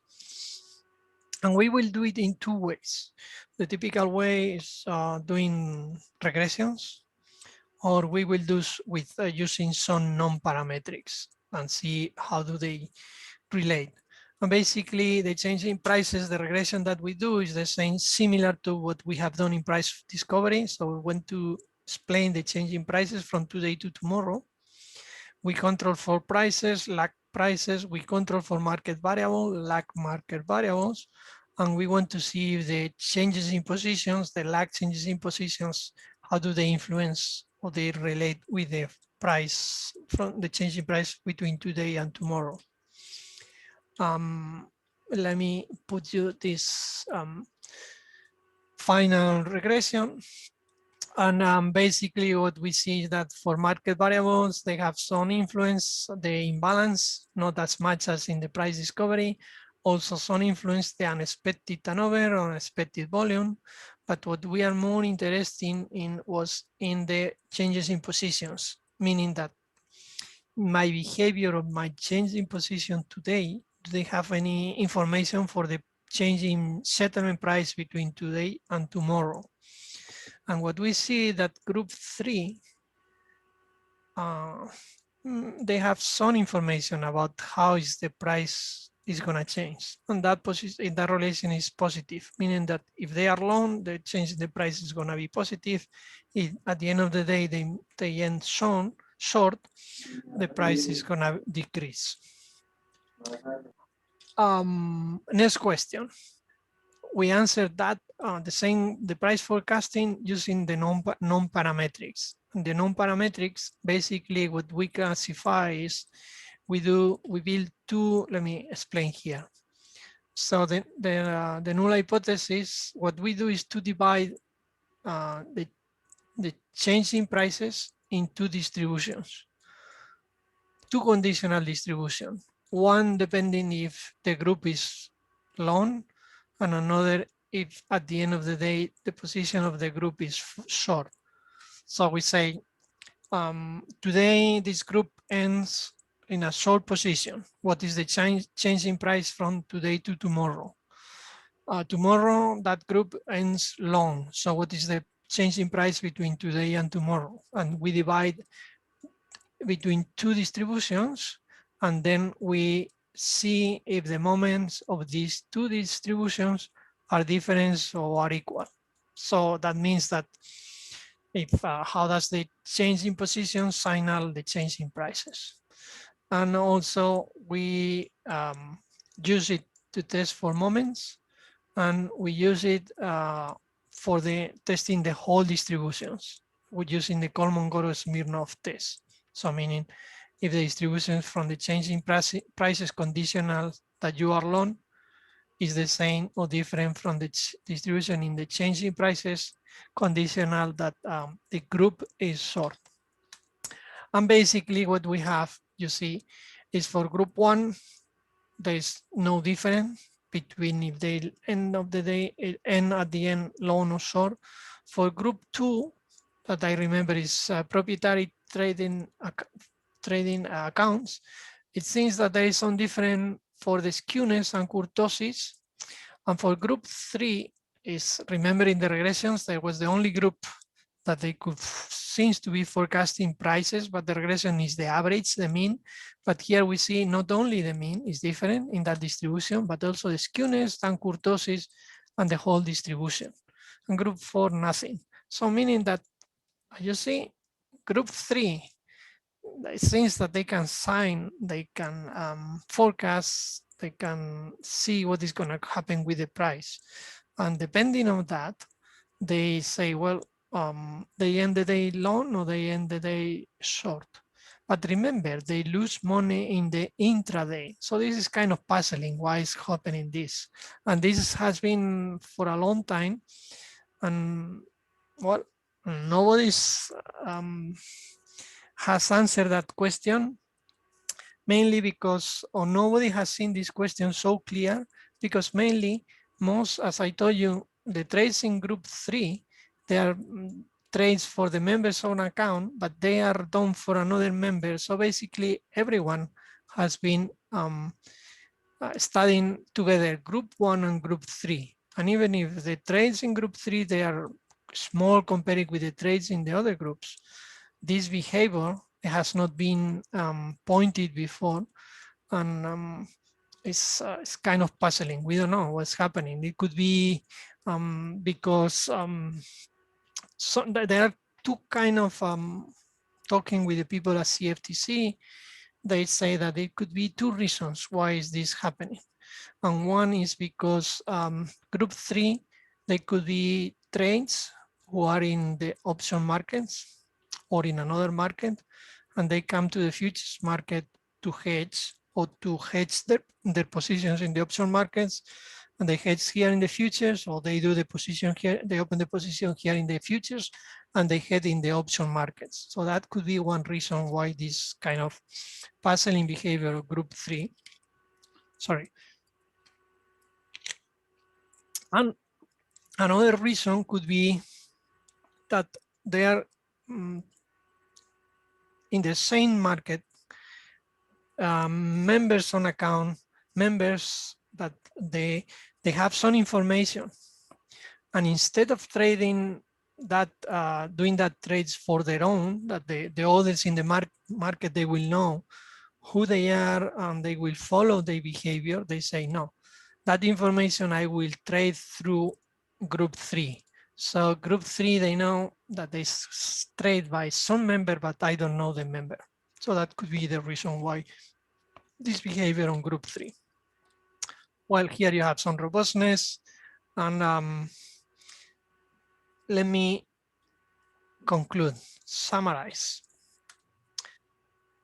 So basically, we have seen the intraday trading It's mainly done by group 1 and group 4. The interday, group 2. Profits, group 1, positive profits. Intraday, group 3 and 4, they lose money. Price discoveries, mainly related with the behavior of group 4, and the price forecasting is mainly done with the behavior of group 3. So we conclude that group 1, they are basically, or they act basically as markets, and they provide liquidity. Group 2 is risk setting or risk hedging. They can be for their own account or for some clients. The group 4, they have information about futures prices, because you see they forecast, but they lose money in the intraday trading, and most of the trading is intraday trading. And group 4, they consume liquidity. I mean, they lose money, they do a lot of intraday trading, and they can, their behavior, they can use to discover or to do the price discovery. That's it. That's all what I wanted to tell you. I have here some appendix, some tables, just in case you have some question. But that's all that I have. It was a pleasure for me to have you here. And so you have any question or any comments, I will be happy to answer now. Okay, does anyone have any questions for Dr. Llorente? Yeah. Good, Grandma. Can you hear me? Yep, we can, yes. Okay, Dr. Llorente? Yes. Okay, thank you. I want to appreciate you for being here and share your paper with us. Really, it is an extraordinary paper. I really liked it because this will give us to look beyond what we currently have. So when I come to my question, the first question is how you took the samples, because there are a number of traders. So how you took the sample among the groups. And the second question is, you know that in the commodity market, even in any other kinds of market, there may be an insider traders. So the question is how we can protect uninformed traders. And to add one more, my third question is how the liquidity may be important now in this commodity market, how it is important, the liquidity. Liquidity now. Liquidity. Okay, so let me go step by step. Do you still see the presentation? It's fine. Yes, okay, fine. So the sample is here. Was we bought to the Chicago Board of Trade. Well, we bought part, and the other part they provided us by as a kindness from the people who was there. So we got from the Chicago Board of Trade, that later was Chicago Mercantile Exchange, two kind of data. Is what they call end of the day position, end of the day. It's price, volume, and open interest for each contract. Price information, open high, broken by open high, low, close. And this is very usual and very common. What was not usual was this, I told you, this liquidity data bank. I'm sorry. And this liquidity data bank, the particularity was broken by CTI. And what does it mean? That each day we have this kind of a figure that this table that I provided you here. So each day we have for each contract open for trade, there was a with a maturity 2000, July 2000, we have the range in prices traded during that day. We have the total volume trade each day for this day for each price, and this volume was broken by CTI. This was the key by CTI, meaning by group. This table day by day was the key to allow us to organize in the way we have organized in order to get our results. So that was the first question. I don't know if you got, I did answer in, so you could understand what I did. You also say about the protecting informed traders. Well, that's some question that I don't know, in this kind of markets is difficult. That's why the regulators, and that's why it's always all the regulators inside the market and watching the behavior of the big guys and what do they do and how do they do. So that's some question more about the regulation, and I don't feel I can say much more about what others have say about this. And you have said also about the liquidity in these markets. Well, I haven't followed since the last year about these commodity markets, but since that what we have seen, and is here in this slide, you see how much the open interest has at the end of our sample, and I think it's more or less the same now, meaning that these markets, they are very liquid, at least these corn futures. The volume is also increasing at the end of the sample, and during the last year, this same behavior has been the same way because of these two questions, or the two reasons I told you about why did we decide to study this market. First, because the decimalizations, and second, because every day there is more papers about saying, well, that you have to include commodities in your portfolio because of some of the commodities, they have a low correlation with the stocks and with the bonds. So it's a kind of hedge to protect your portfolio. So that's why it seems also that there has been a lot of investment moving and beginning to watch at these markets. So it seems that liquidity is quite high in most of them nowadays. Okay, I have a question for the class to maybe to steer our discussion. One more question. I think this is useful. Dr. Dennis? Can someone speak about about the Ethiopian market and type of data that's available? And is this type of study possible in Ethiopia? Sorry, did you ask to me? I'm asking one of the students. Okay. Shall I go? Yeah, Doctor. Okay. Doctor. We'll have Dalal go first, and then Guillermo, you speak to it. Yeah. That was a similar question I'm going to ask. Okay, go ahead. Dr. Llorente, I would like to thank you. Can you hear me? Yes, though I don't see who you are. Abdullah. Abdullah, let me see. Oh yeah, now I see. Yeah, now because I mean in my screen it only appears C. Let me see if I can. So, okay.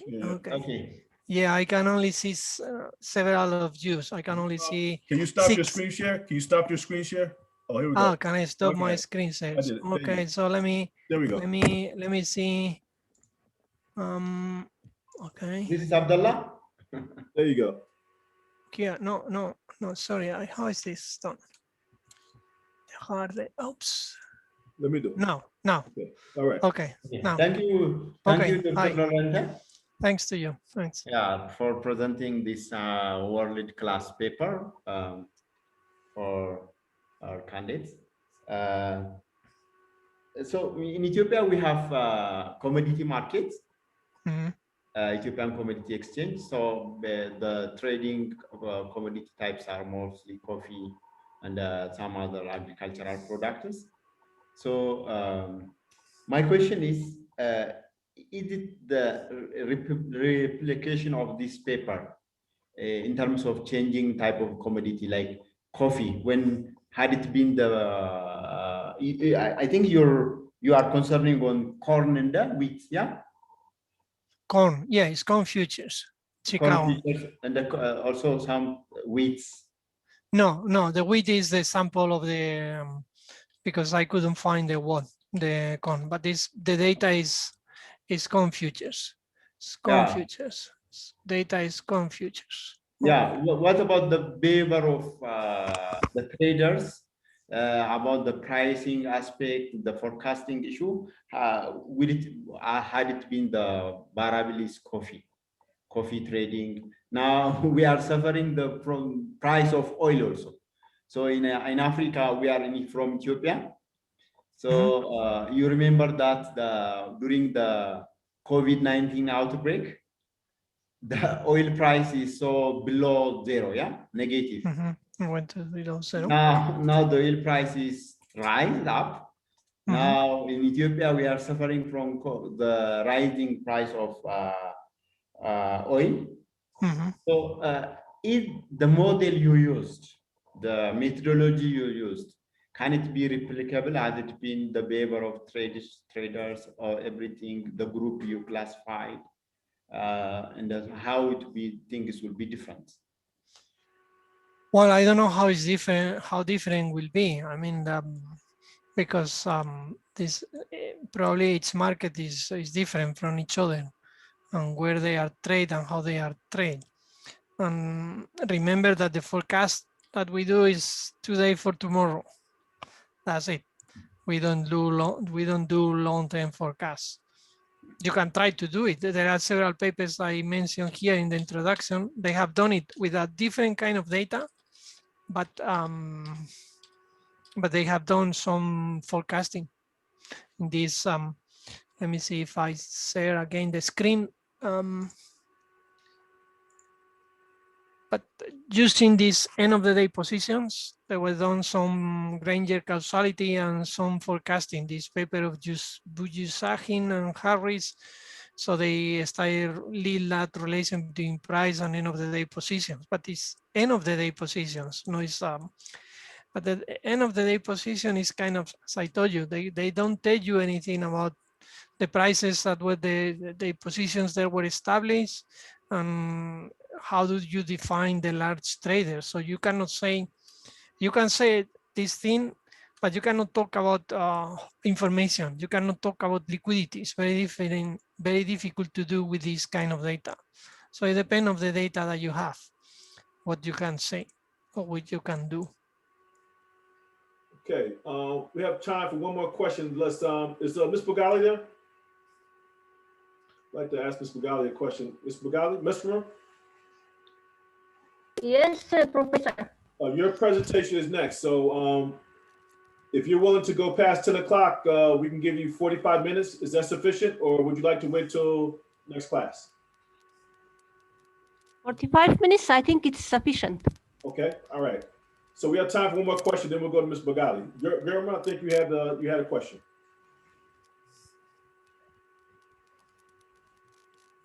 Let me skip. Okay. Because it's related with the title. Question for Mr. Llorente. Okay.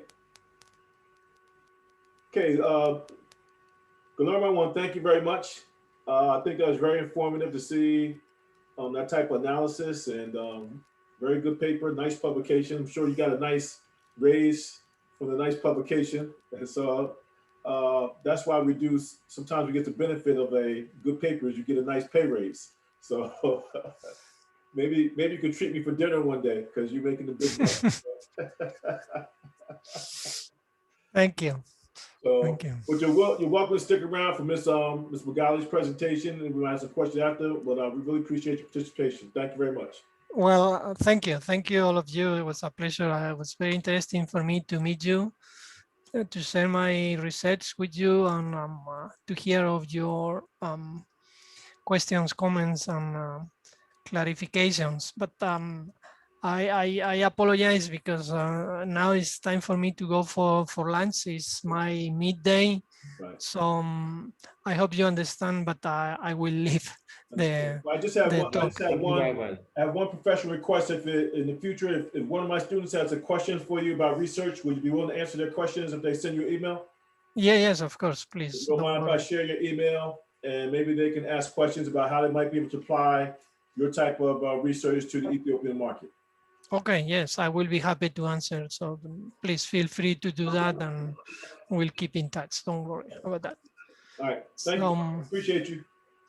Thanks to you. And sorry, I hope you understand. It's my half day, so need to get new energy for the rest of the day. So also I have a meeting for lunch. So I have to get. Thank you for your time. Thank you very much. Thank you. Thank you. Thank you very much. So bye to all of you, and it was nice meeting you. I hope to be able to participate some other days in these nice meetings. Okay. Thank you very much. Thanks. Thank you, Okay. Thank you. Bye then. Bye. Have a nice time. Bye. Hey, Ms. Bagali, you have the floor. Okay, thank you, Mr. Professor.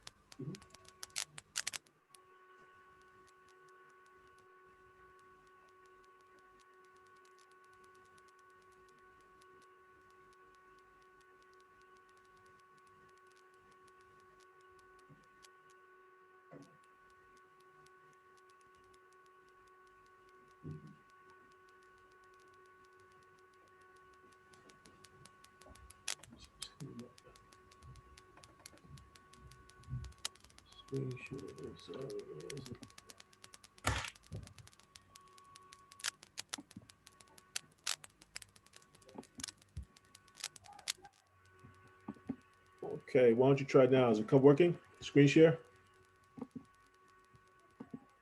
Yeah.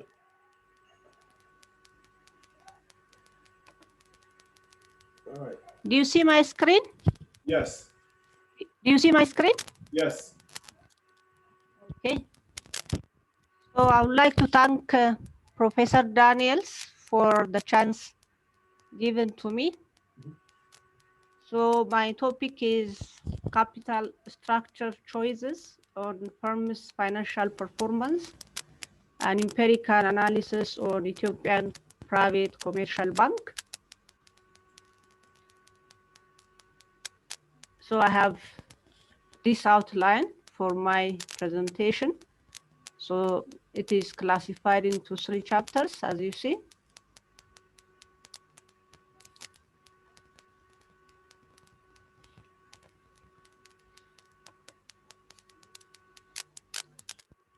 So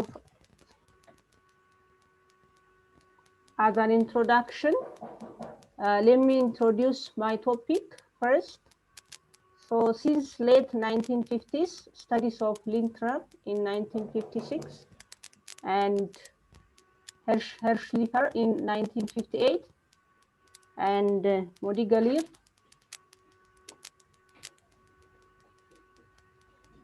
I'm sorry. Modigalin and Miller in 1958 emerged with a special focus on capital structure. And very recently, capital structure has become one of the most interesting issues in the corporate finance literature. And it has also been one of the main topics amongst the studies of finance scholars.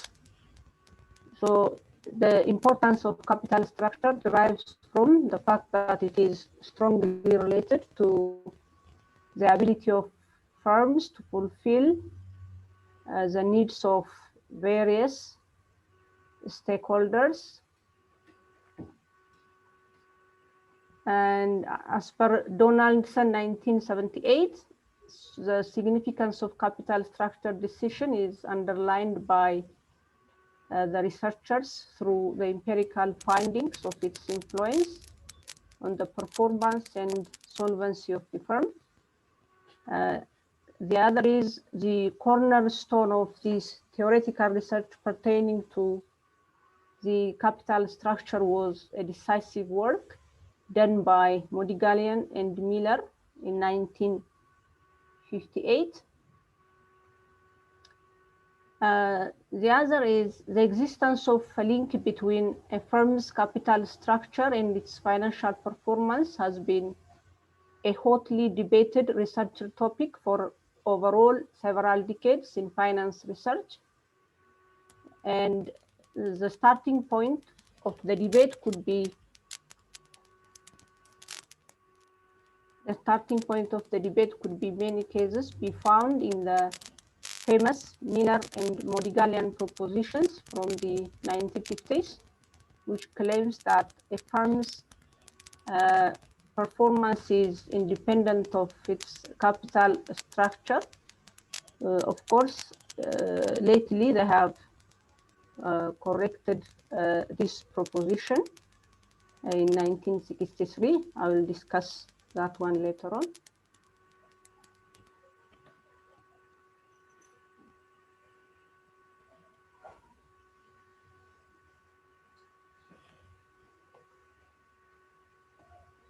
So let's see the research problem. The research problem. So why I'm interested in this research is, although there are a lot of research around capital structure, the importance of capital structure choice is still unclear.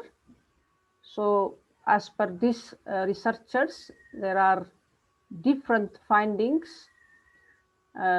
Some of them, they say the capital structure has a positive impact toward this financial performance. The others say capital structure has a negative impact toward this financial performance. For example, if you see these researchers, they say that financial leverage has a positive impact on firms' performance. And if you see Modiglian and Miller, of course, previously they have said capital structure have no impact on financial performance, but they have corrected that proposition, and they have argued that companies can utilize debt financing and benefit from leverage, since the tax regulation enables debt financing.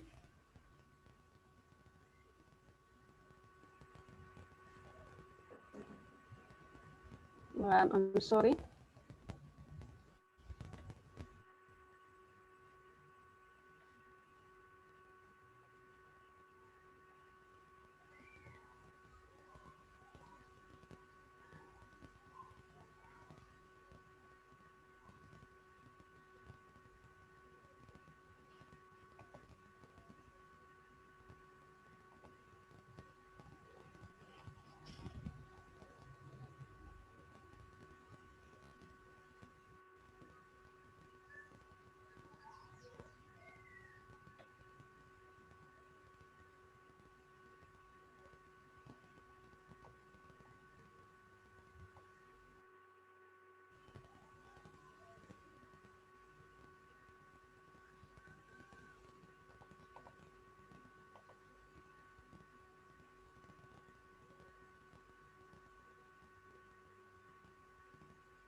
Is that from my side or Maskaram? I can't hear you.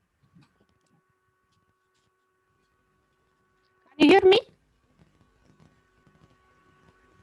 Can you hear me? Yeah. Now we are Yes, hearing you. now yeah. Can you hear me? Yes. Yes, Maski. Yes, yes, Maskaram.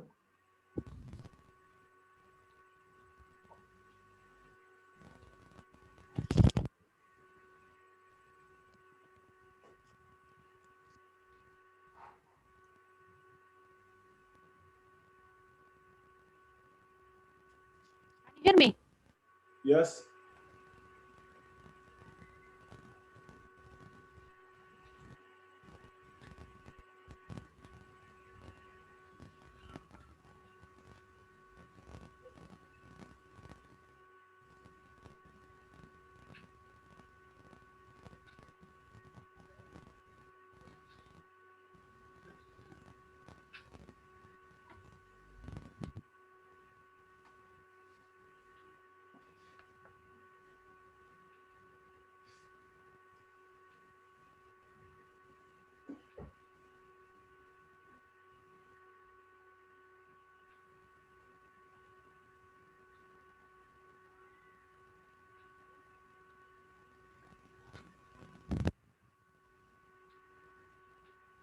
Mascara. Can you hear me?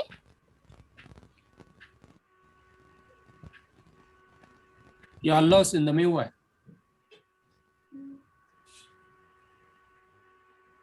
Can you hear me now? Yes.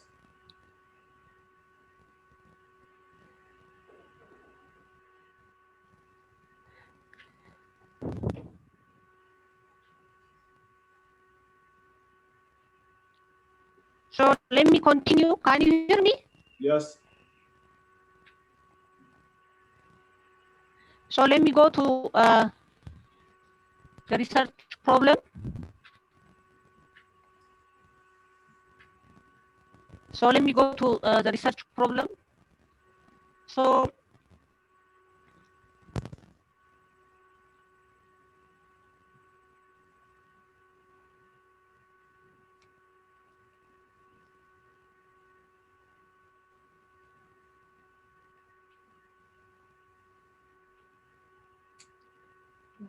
I'm sorry for the interruption. So Modigliani and Miller, 1963, further argued that companies can utilize debt financing and benefit from leverage, since the tax regulation enabled debt financing firms to benefit from interest deduction. But contrary to Modigliani and Miller, like Fama and French, and Glinson and others, find a negative impact of financial leverage on a firm's performance. And again, previous research on the relationship between capital structure and performance yield contrary results.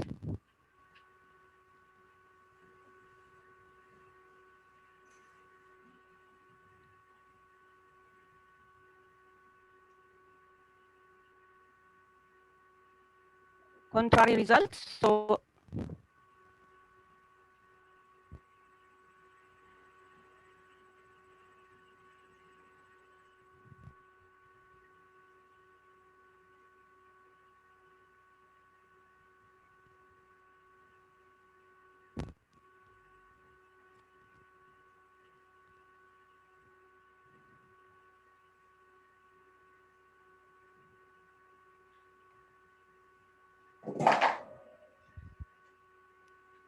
can you hear me? No. Okay, Miss Mesram, this is not working. You're having technical difficulties here, so I think we'll cut the class short here today and give you a chance to go again on Thursday. Because it's not coming across very well. Can you hear me, Mr. Bugali? Yes, I can hear you. Yeah, your presentation is not coming across very well, so I think we'll give you another chance on Thursday.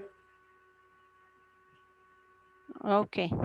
All right, and you might want to make sure that the technical part is a little bit better, because we're not able to follow because of the technical aspect of what you're doing. So I think we had a very nice class today. Ms. Kadish, you did a very nice job. Hope you enjoyed Professor Llorente. Ms. Kadish, I'll give you some more comments. I think Mr. Molina had a nice comment about the frontier, and Mr. Gurman added some nice ideas about maybe the first stage, something to think about. I mean, we'll talk a little bit more about that. We have a time difference here. In the United States, we move forward where 7 a.m. is now your 2 p.m. Because we have so many presentations on Thursday, if you guys would oblige and we meet at your 2 p.m., can we do that for Thursday? Yes. Okay, so we'll meet for Thursday. 2 p.m. means 6 a.m. in your No, 7 a.m. time. 7 a.m. my time, I think it's 2 p.m. your time. But I will find out. Whatever your 2 p.m. is, I will meet you at 2 p.m. your time, okay? Okay, okay. And so we'll try to get the rest of the presentations in. If we could kind of shorten them down to maybe 45 minutes, that will help everybody. And we'll meet again on Thursday. We'll wrap everything up on Thursday. And if we can go as long as we have to make sure everybody gets their presentation, I would appreciate that. That means that we will get everything done on Thursday, and we can wrap things up. And I think we had a nice semester.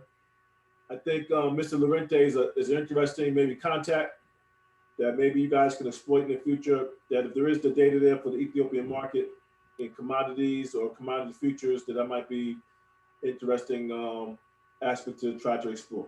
So that's why we had Mr. Llorente today.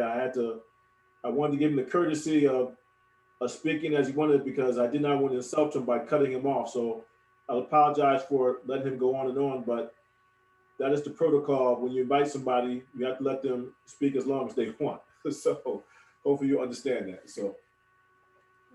So anyway, let's stop the class here today. We'll finish here today, and we'll meet back on Thursday at 2 p.m. your time, and we'll try to wrap things up and have a good last class. Okay? Okay. Okay. All right. Thank you very much. Enjoy your day. Okay. Thank you, Professor. Have a nice Thank time. you. Thank you.